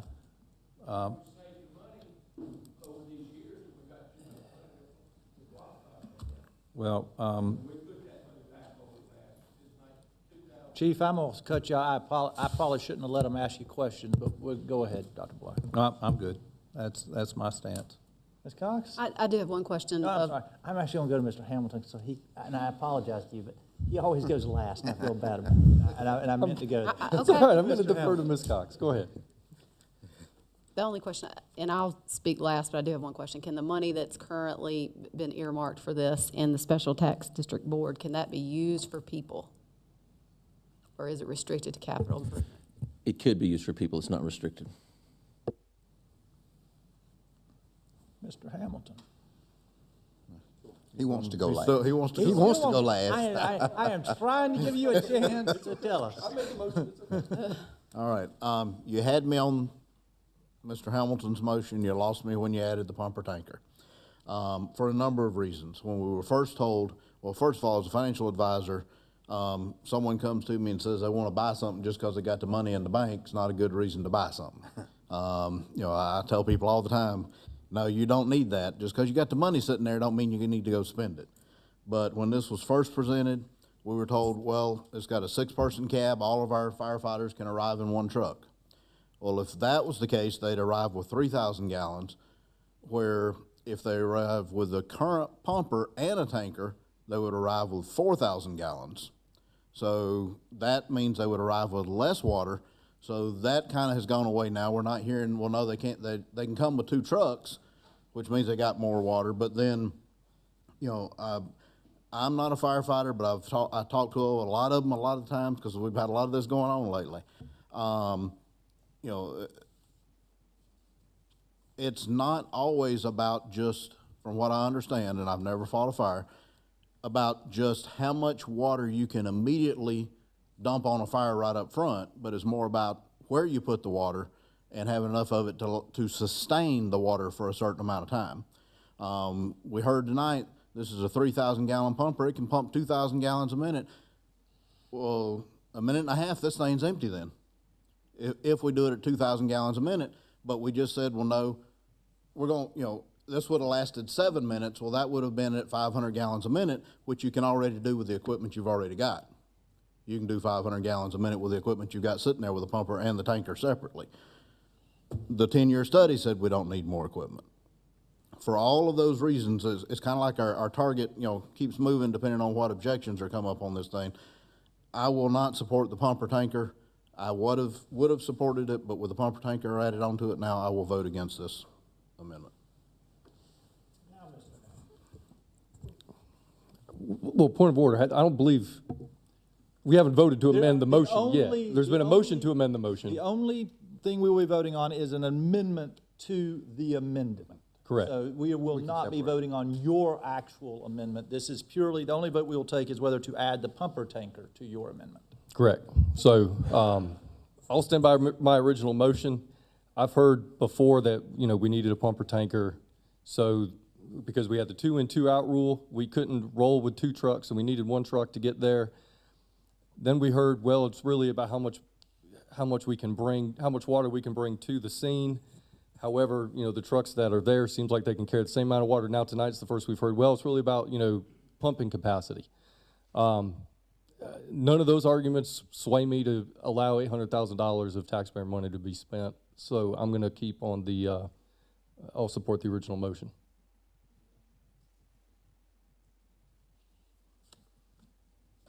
We have a motion to amend the original motion to simply add a pumper tanker. All those in favor of the motion to amend to add a pumper tanker, say aye. Aye. Aye. All opposed? No. No.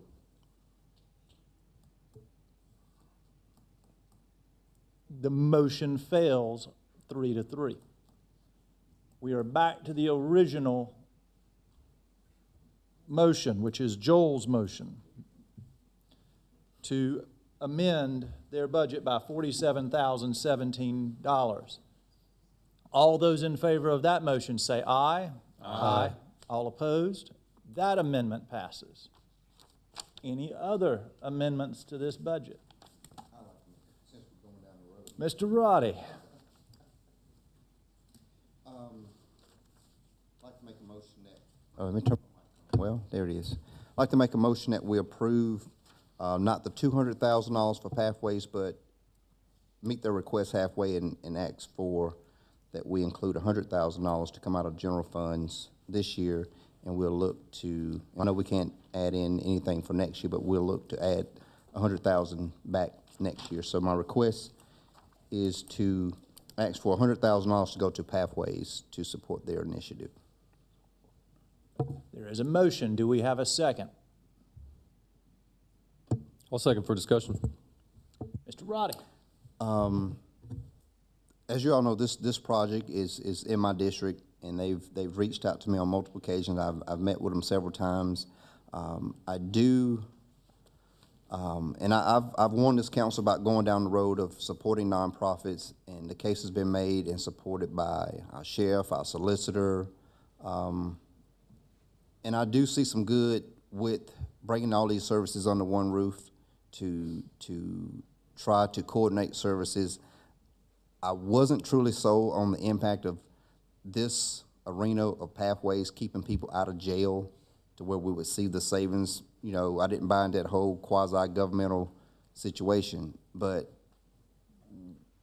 we're up here to make decisions not just legislative decisions. I think sometimes we have to come out of our shell and look at the good to the common man, the good of helping somebody come up out of whatever they're going through, and sometimes nonprofits do lend those opportunities to people who otherwise may not be given an opportunity to be lifted up and getting back on their feet.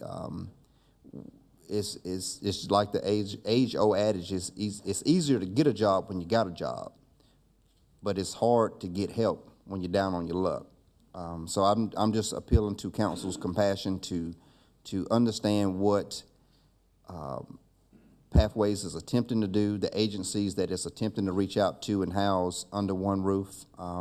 I know it goes against some of the things that we've put in place back in, I think it was 2012. And so I assured them that I would kind of put something on the table. We looked at I've even reached out to the sheriff to ask about whether it's bond forfeiture money, drug seizure money. We've exhausted probably 20 options of ways that we can get funding to this organization. And the only other way that sits on the table is in front of us now in the form of coming up with some kind of funding mechanism through our general fund. So I just appeal to council to look at least doing $100,000 to this agency. Mr. Chairman. Dr. Blackwell, there is another option. I asked staff to look into a grant, kind of like the city of Rock Hill did, because I agree with your argument. You know, per what the sheriff said and per what the solicitor said, in the long run, this is going to save money because it's just a one-time thing where they're merging 30 to 33 quasi-government agencies and whatever else that's not quasi-government, but it's essentially the hub that, whether it's a year, up to 3 years, I mean, some of the numbers show within a year it'll pay for itself, but it's a one-time fee. I agree with the 100, you said 100K, right? I agree with that, but the only concern I have is that the grant seemed like it was going to get pretty positive, and I need Mr. Madden to clarify that option. I believe it was 2-3 weeks ago after a workshop where we talked about this. I asked our controller to look into this. We had a phone call with Mr. Kimball and Mr. Sawyer regarding what he was looking with grants. I have not talked to him since then, but I do know he's looking into that. He had found 1 or 2 grants at the time that he thought may be applicable. I have not followed up on that path, but I do think that would be the prudent way to fund pathways would be to go out there and find applicable grants. There are a number of those, and they come up and are awarded and go away, but they are recurring oftentimes. And Mr. Sawyer's looking into that. If I had been thinking about this, I would ask him for an update on where that stood before this meeting, but I did not. I apologize for that. But that is something right now Mr. Sawyer's been tasked with working with, and that's not a 2 or 3 month project. He will work with pathways until we find some grant money for them. That'll be continuing. What did you say about, what's the duration of that, the grant? Grants, particularly federal grants, there'll be a grant posted, and the application time will end, then another grant will come available as well. So this is not something we go out there and check. Grants.gov one time, checked, looked, didn't see anything. He did find, I think, a couple of grants that he thought would work, but he's going to continue to check that, and we will continue to work with Pathways and do what we can to get this some revenue other than the York County taxpayers. So we would be serving like as a pass-through for this particular grant? Yes, sir, exactly like the city of Rock Hill did. Yes, sir. Okay. Since we're talking about the grant, I'll have a question. I want to clarify, we've been told that the city of Rock Hill gave $100,000 or somewhere, $75,000, and then $75,000 another year. That is incorrect. They actually applied for a grant, and they are simply the pass-through body for the grant, correct? Yes, sir. Yes, sir. I think it was a CDBG grant. I believe, I don't know that for sure, but I believe you're right, Mr. Roddy. Yeah. So since we're talking about the grant scenario, I guess would it be appropriate for me to take back my motion to give money out of the general fund since this is kind of in the air? All right, well, I apologize. I was saying, since we're talking about possible grant solutions to their funding issue, would it be appropriate for me to take that motion back off with this kind of hanging in the balance and see? Because if it doesn't fall through, we can always go back and obviously amend the budget at a later date. Correct. We could, yes. So I withdraw my motion. There we are. Any other motions, Mr. Roddy? That'll be all. Anybody? Ms. Love, I know you have motions. No, none? No motions? I do have one. Ms. Cox? This is more of a comment. Last year, we went through a discussion about doing an impact fee, and there was one obviously done for the school district, but there wasn't one done countywide, which was, my understanding, was supposed to happen before we had this budget discussion. One of the issues that's on this budget is a $2 million increase for an Eastern booking facility that at some point we're going to need, but that is a capital expenditure, that there's another way to provide funding for that doesn't put that responsibility on the taxpayers, and that is through a very specific limited impact fee that would put the burden on paying for the county's portion of this particular need through that mechanism instead of putting the onus of the problem on the county taxpayers. For that reason, I believe that we've not done a good service to just simply increase the millage for a future need that we don't need now, but to prepare for that we should have done that through an impact fee. I don't believe that there's support on this council to do that, but I'll make the motion and I wanted to explain why I'm going to make it, but I would make a motion that we defer that decision, that 2 mil, and remove that from the budget so that we can allow for an impact fee and also the sale proceeds from one of these project initiatives that we're selling to allow that to be paid for. Is there a second? Second for discussion. Second, Ms. Cox. When we had the discussion, and I believe that the Fort Mill impact fee took precedence over a lot of things that we had going on, but for whatever reason, the impact fee discussion related to how do we fund a new Eastern booking facility was never brought back before us. And I'm not sure where that fell through the cracks, but it's my understanding that that will be coming before us again in the fall instead of before the budget. I definitely think that we need to plan for this. I think it's important to do that. My concern is that we have not had staff come back and provide us a way to pay for that, and to me, that is a more responsible way to pay for this need. It allows for the growth to pay for that, and I think that it's a discussion that we should have had before this point, and I'm not sure where the ball has been dropped, but I think it's an important factor. We also have a sale of an Eastern Spec building which is coming up, which I understand those funds could be used to offset that obligation. And you know, a lot of times we talk about what is this economic development fund being used for?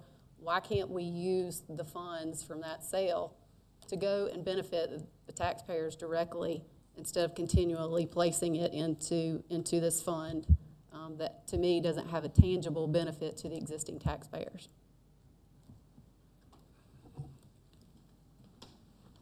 Yeah. Mr. Winkler. At this point, I believe Sheriff Tolson has voiced his support in this. We've, on the Public Safety Committee, seen that there really is a need now, but there's going to be even more of a need in the future for this. I do agree that the impact fee would be a better way to pay for it, but we don't have an impact fee right now, and we can't put one in anytime soon because we got to go through all the processes, so it would be sometime this fall or sometime before we could do that. At this point, I will support the 0.2 of a mil for the sheriff because of that. You know, we always have the option, if we can get the impact fee in and get this done, we can reduce this 0.2 of a mil next budget, or 2 mils, excuse me, 2 mils. Sorry, misspoke there. But we can reduce the 2 mils next budget if we need to, if the impact fee covers that and we get an impact fee in. There's no guarantee that the 7 of us would vote for an impact fee countywide once it comes up. So at this point, I support the 2 mils as the sheriff requested. And I've talked enough tonight. I'm going to close my mouth. Anyone? Well, Go ahead. what would be the timetable on an impact fee? I mean, that would be, I mean, when we were talking to the sheriff, and Robert or Joel, correct me if I'm wrong, I think it was during a committee meeting, when I asked, well, what's the max, where you're gonna you've gotta have it? I was told 5 years. I guess, talk a couple things. Impact fees, number one, to Mr. Winkler's point, it's uncertain at this point in time. The cost of this facility, somewhere in the neighborhood of $15 million, but again, the facility itself hasn't been determined. We just know there's going to be need. Even if we do have impact fees come in place, because a lot of that facility, the need for that, we're already having it there, the impact fee wouldn't cover 100% of the cost of the facility. If that impact fee happens a year or two from now, we're still in all likelihood going to have to subsidize a good portion of that from our current tax base, our current taxpayers. So what we're doing right now, worst case scenario, is getting ahead of the game. And I'll remind everybody, we're not spending this money. This money will be set aside for this purpose. It remains in the control of county council, and it's committed. Won't be spent until y'all decide to spend it. And if y'all do decide to go down the path of impact fees, whatever impact fees can offset this burden, we will reduce the tax to that level. Any other discussion? The motion is to remove the 2 mil increase from the budget. All those in favor say aye. Aye. All opposed? No. No. The amendment fails. Are there any other amendments to the budget tonight? Any discussion regarding the general budget tonight? Dr. Blackwell. No, I'm just, go ahead, I'm sorry. All those in favor of the budget say aye. Aye. All opposed? No. Budget passes 5-1. Council to give first reading of an ordinance to amend the Code of York, County of York, South Carolina, Chapter 55, Animals, in order to amend Section 55.01 to amend the definitions of adequate shelter, cat, dangerous animal, livestock, public nuisance, stray, and sustenance. Remove the definition of vicious dog, add definitions of animal hoarding and free-roaming cat. To amend Section 55.15 to remove the power of officials to destroy pets and specify the power of animal control officers. To enter private exterior property to investigate violations. I'm sorry, I'm ahead. Let me jump back. I wrote all over the other page, my fault. New business, County Manager Bill Shanahan to provide an update on Pennies for Progress, agreed upon procedures performed by Green Penny. Yes, sir. The report shows that the York County Engineering have done a good job, and let me try that in English, have made good improvements in the managing of the Pennies program.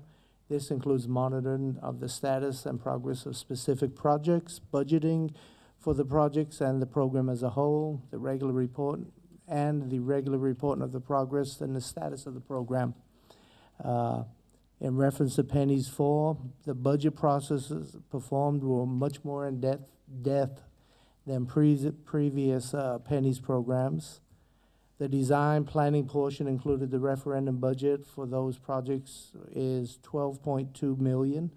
However, the latest estimate for the design planning costs as of February 2019 for these projects is $11.7 million, which is a favorable variance of $500,000. This is just a good thing because basically we're looking at the initial cost a lot harder than we have in the past. In reference to the Pennies 3 program, we selected 9 projects to review. The project files appear to be up to date and contain the appropriate information. As we found the last couple of years, the estimated project cost increased, and that was based on changes in scope and aggregate initial cost estimates in 2011 and significant changes in the time frame from when the construction was estimated. Again, that was something we found each year, but we've able to get better. Green Penny gave us a couple of recommendations. York County Engineering update their estimate total project costs on a quarterly basis prior to the reporting to the council. And York County engineers state that the contingencies that are included in the latest estimate total costs for each project, so that if there are any contingencies needed, the council know about it before it happens. Those two recommendations have already been implemented, so we're moving forward with them. The best part about this whole thing is it looks like that we're going to have the funds available to do all of the Penny 3 projects. And in fact, there's a possibility that we could have some left over, and if that happens, that money will go to the Pennies 4 projects. Any questions? Dr. Blackwell. You know, I wish I'd brought it with me. I don't have it in front of me now, but when I read it over, it was obvious that 3 had a lot of issues, Pennies 3. Yes, sir. And Pennies 4 was really heading in the right direction, and Patrick's doing a great job. We're lucky Yes, to sir. have him. But even now, with some presentations we had in February 2019 being kind of off in terms of some of the information we needed, and it was presented, it should have been presented then for the audit. So I just hope that the engineering department kind of gets a really good grip on all of that to make sure we have as much as we can get when we need it. Yeah, based on what our auditor said, we are doing that. Yes, sir. Any other questions for Mr. Shanahan? Now to new business number 2. Wish y'all to stop me after the first line. Mr. Chairman, if we're going to defer this back to committee, do you have to go through it? I think I have to. Okay. Yes. I think I have to read it even to defer it. He has, So, yes. you have to read I the noticed you was thing. getting kind of out of breath on about the third line. I'm already tired. Council to give first reading of an ordinance to amend the code of the County of York, South Carolina, Chapter 55, Animals, in order to amend Section 55.01 to amend the definitions of adequate shelter, cat, dangerous animal, livestock, public nuisance, stray, and sustenance, remove the definitions of vicious dog and definitions of animal hoarding and free-roaming cat, to amend Section 55.15 to remove the power of officials to destroy pets and specify the power of animal control officers to enter private exterior property to investigate violations, to amend Section 55.16 to prohibit animal hoarding and require waste cleanup, to amend Section 55.19 to revise the restraint requirement and tethering requirements and lawful passive restraint options, restrict passive restraint collars, require confinement for unspayed female dogs, remove waste cleanup, and specify a minimum area for kennels and fences, to amend Section 55.21 to prohibit dogs and livestock from running at large, changing vicious dog to dangerous dog, remove private impounding of livestock, providing authority to send unclaimed animals to rescue, allow the animal control supervisor or designee to determine the disposition of identifiable animals, to amend Section 55.22 to require compliance with the owner surrender program, to amend Section 55.23 to amend the restraint requirements for hunting and working dogs, to amend Section 55.25 to specify the conditions of abandonment, prohibit intentionally poisoning animals, and allow animal control officers to seek removal and care orders under South Carolina Code annotated Section 47.1-150. To amend Section 55.26E to require proper disposal of dead animals, to amend Section 55.31 to require a timely pickup of sterilized animals, to amend Section 55.3 to allow the animal control supervisor or designee to determine a suitable placement for an adoptee and provide for post-adoption home visits, to amend the fees for impounding, boarding, and microchipping animals, to add owner surrender. Mine ends there. Oh, I was looking at something else. Mr. Chairman, as the chairman of the Public Works Committee, we are requesting a deferral and send this back to Public Works Committee for some more work. Is there a second? Second. All those, any discussion? All those in favor say aye. Aye. All opposed? It is sent back to the Public Works Committee. This has a public hearing on it at the June 17th meeting, so will this? It will not have a public hearing if it has not come out of committee, because they won't know what they're potentially, asking us for. Michael, I think the good news is, what that means is we get to hear you read that again. I would ask the committee to 3 more times drastically reduce that paragraph. 3 times I could read that. Wow. Council to approve the execution of contract amendment number 2 in the amount of $9,104,947 with J.D. Goodrum for construction services, and approve staff to budget for administrative and contingency totaling $360,350 related to Lake Wiley Recreation Park. Motion to approve. Second. Any discussion? All those in favor say aye. Aye. All opposed? Motion passes. Council to approve providing SCDOT an additional $442,714.44 for the construction of Pennies for Progress Project 11149-007, Gold Hill I-77 interchange, as outlined in the financial participation agreement. Move to approve. Second. Any discussion? All those in favor say aye. Aye. All opposed, hearing none. New business number 5, which is on page 11 for those following along.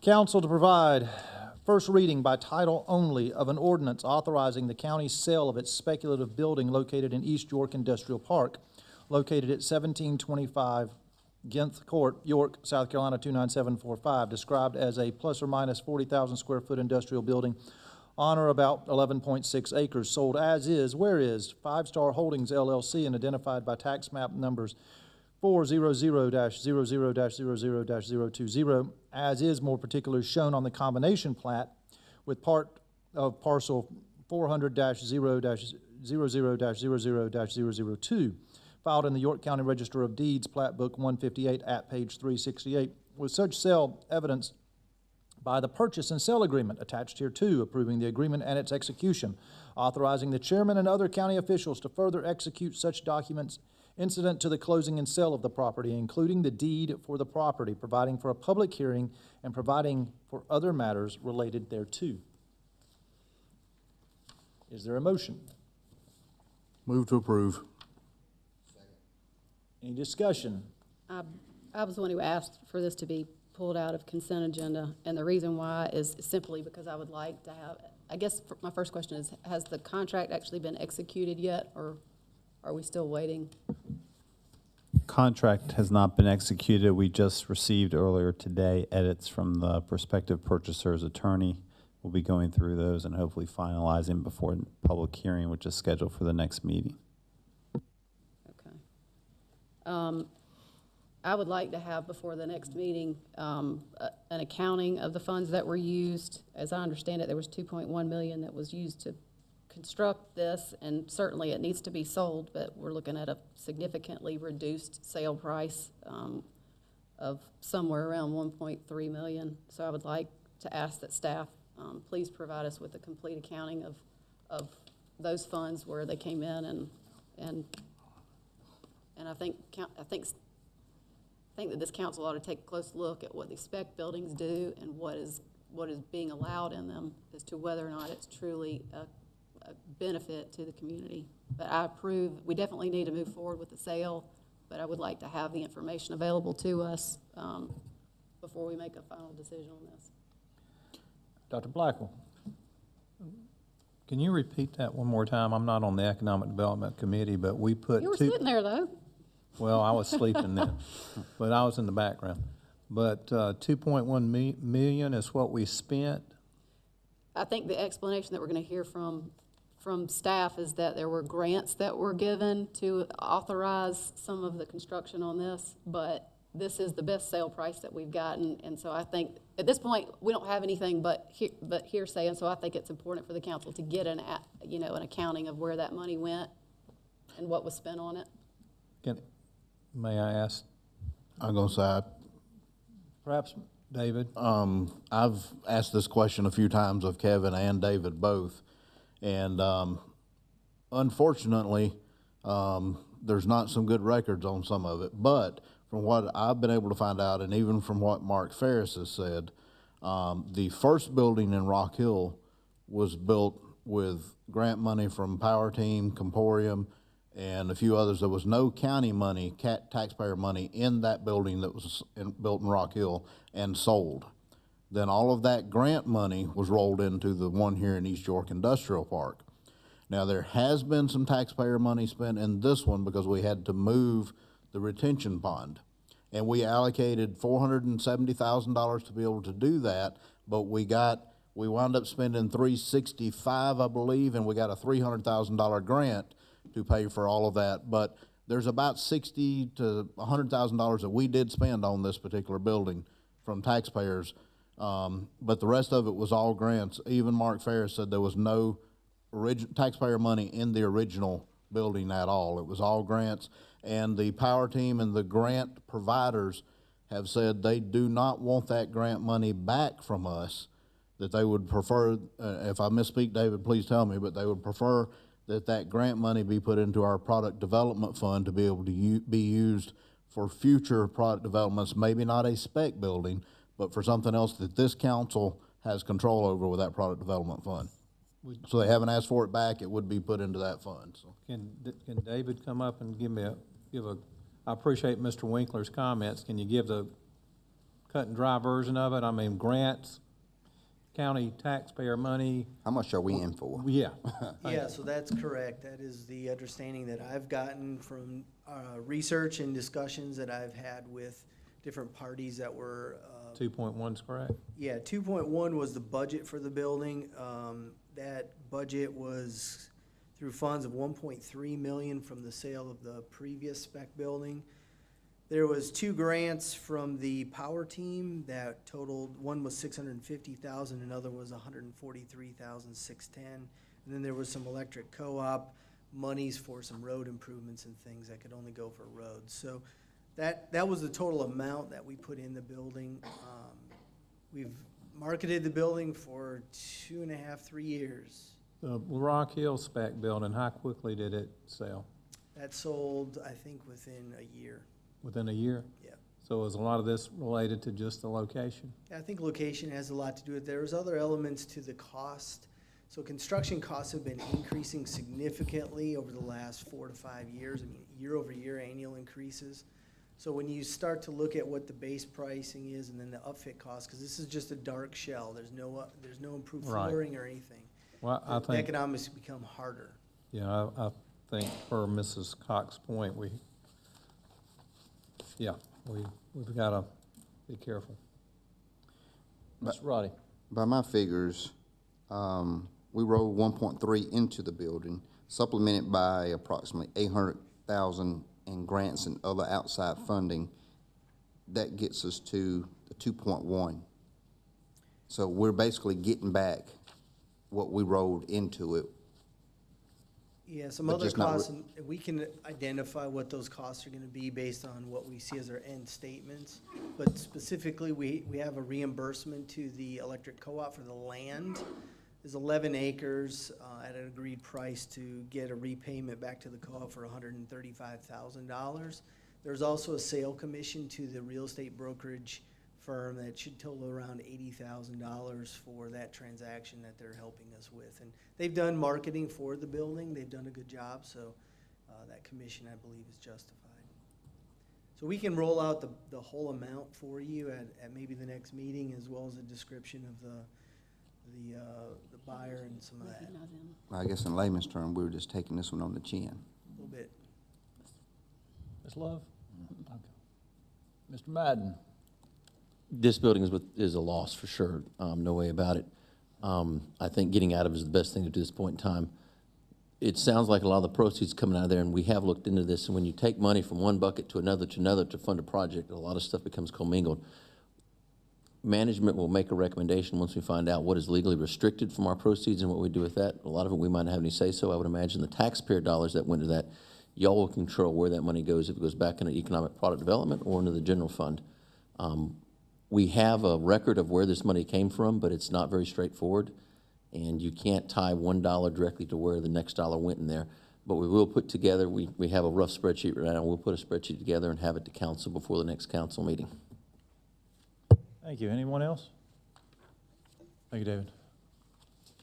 All those in favor of the motion say aye. Aye. All opposed? Motion passes. 33. Council approved the request from Cumming for additional compensation of $122,871.49 for project management services related to capital building projects. Mr. Chairman, I make a motion that we defer this to the next council meeting so that we can get an accounting and an explanation on the reason for these funds. Second. Any discussion? All those in favor say aye. Aye. All opposed? Hearing none, motion passes. Committee and other reports.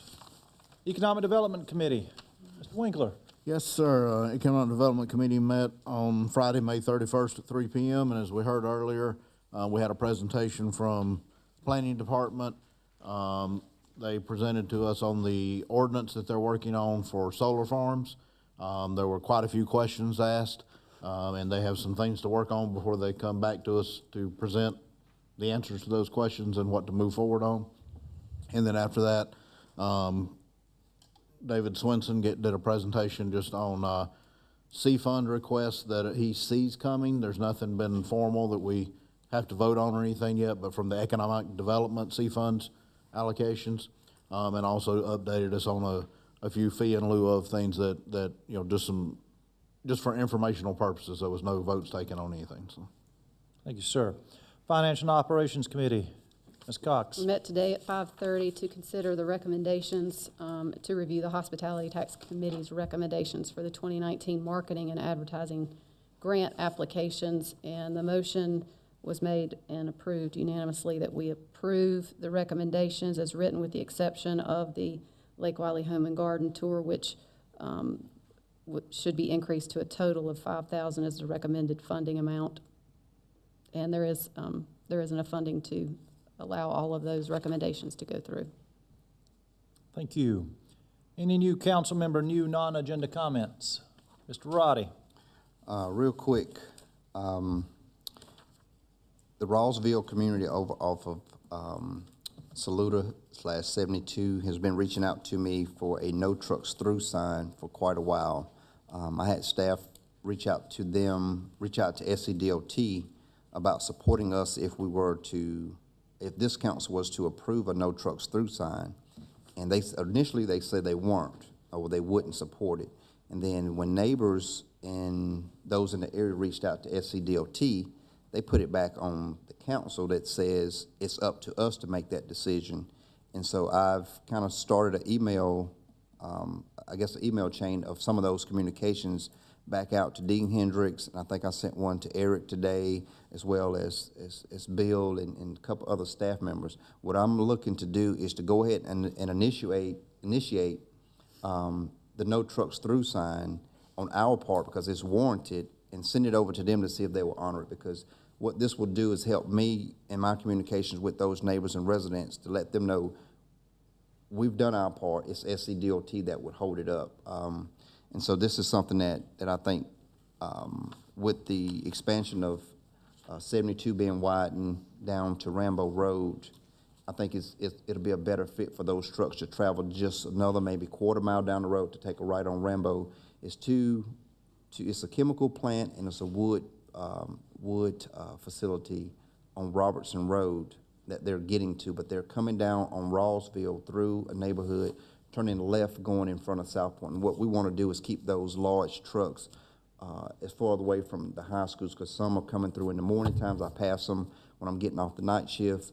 And of course, those students are going in and out to South Point. And even when those students are leaving during the middle of the day to go to ATC over there off-campus site near Northwestern, we want to try to keep those kids out of the pathways of those large trucks making those deliveries. So I think it's only fair that we do our part to recognize the danger that we're putting our young drivers in with these trucks going through this neighborhood, which there's an alternative path to get there. And so we just want to try to do our part to let the neighbors know that we see and recognize the concern, and we're going to do what we can to initiate it, and it's up to SCDOT to honor it and post the signage.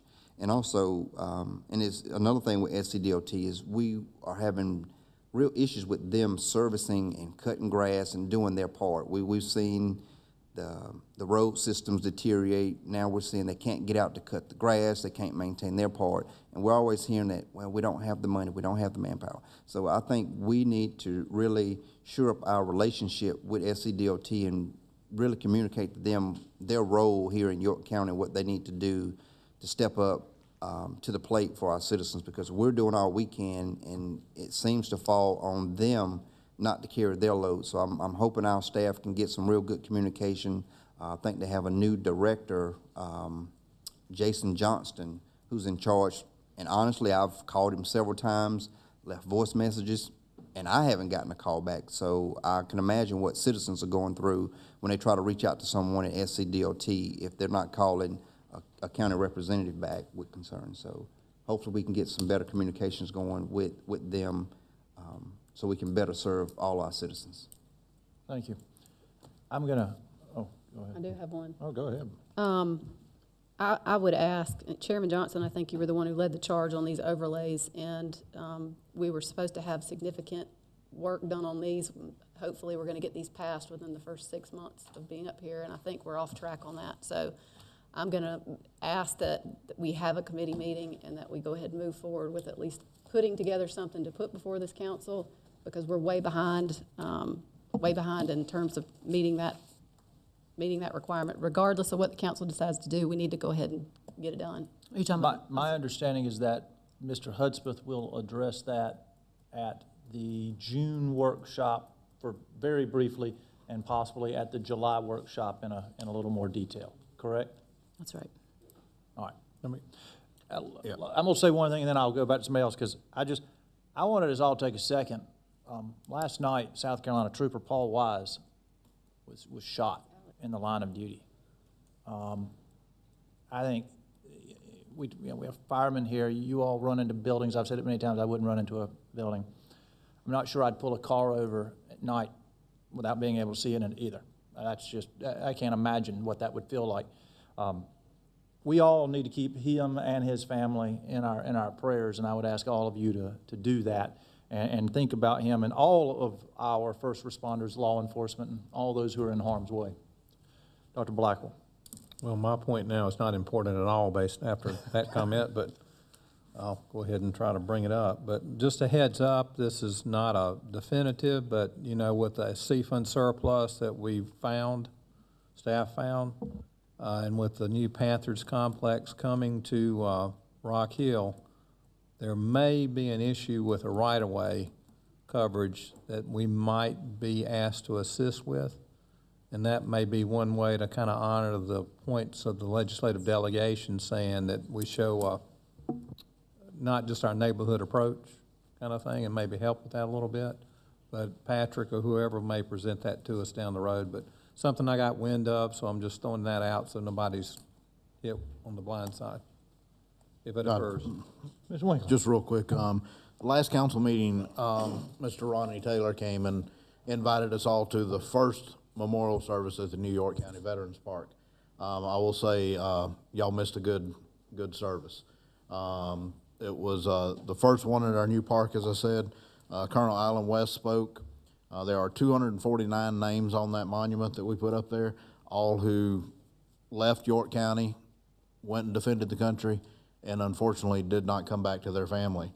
And Colonel West challenged everyone sitting there listening. He used a quote from Saving Private Ryan at the end of the movie when he said, "Earn this." He challenged all of us to earn those 249 names there. And it was the first time in the history of the memorial service that we had a military flyover and smoke screen at that service as well. So you missed a good service. Anyone else? Do we have a motion? The last, Last but not least. I thought if everyone else took all your good ideas. That's all right. Never got to. Well, no one got to this, so I'd be remiss if I didn't mention it. So our own, speaking of law enforcement theme, Sheriff Tolson was recently recognized by the South Carolina Sheriff's Association as their association's 2019 Sheriff of the Year. We had not acknowledged that. I wish he was still here. I know he joined us earlier this evening, but I would like to extend a huge congratulations to him and to everyone in his department for making that happen. Any citizen concerns? Karen? No? No? All right. Mr. Chairman. Motion would. one more thing. This just in. No, I'm just kidding. Just want to make everyone aware that we did have a meeting on Saturday. We had several staff members come out. We met at, I think it was New Home AME Zion Church up on 49. Several staff members came out, and we had a good discussion about York County's hiring practices, how we're looking to always recruit diversity, and what staff has been doing to kind of help shore up some of those efforts. Bill and Kevin was on site, as well as Lisa Davidson, Tierra Sheffield, myself attended. We had Senator Fanning, Representative King, and someone from the city of Rock Hill was there also, kind of just taking it all in. But staff did a good job of bringing those concerns and answering those questions of the group. And we had a real good positive meeting, and we look to kind of follow those meetings up semi-annually, just to kind of keep check and make sure that we're recognizing diversity in the workforce and letting Joe Public know what we're doing to shore up those numbers and recruit along those lines. So just want to give thanks to Kevin and Bill and other staff that came out on Saturday morning. And we had it was a good time, the guys and the people that was in attendance. It was a real relaxed crowd, and so we really, really enjoyed looking forward to the next one. Very good. Now can we have a motion for executive Yes, session? sir. Move we go into executive session for receipt of legal advice on contractual matter, settlement of the EEOC claim for the purchasing manager, receipt of legal advice on contractual matter with CWS Blue Granite intervention stipulation, and for personnel matters, contractual matter of the county manager. There's a second. All those in favor say aye. Aye. We are in executive session.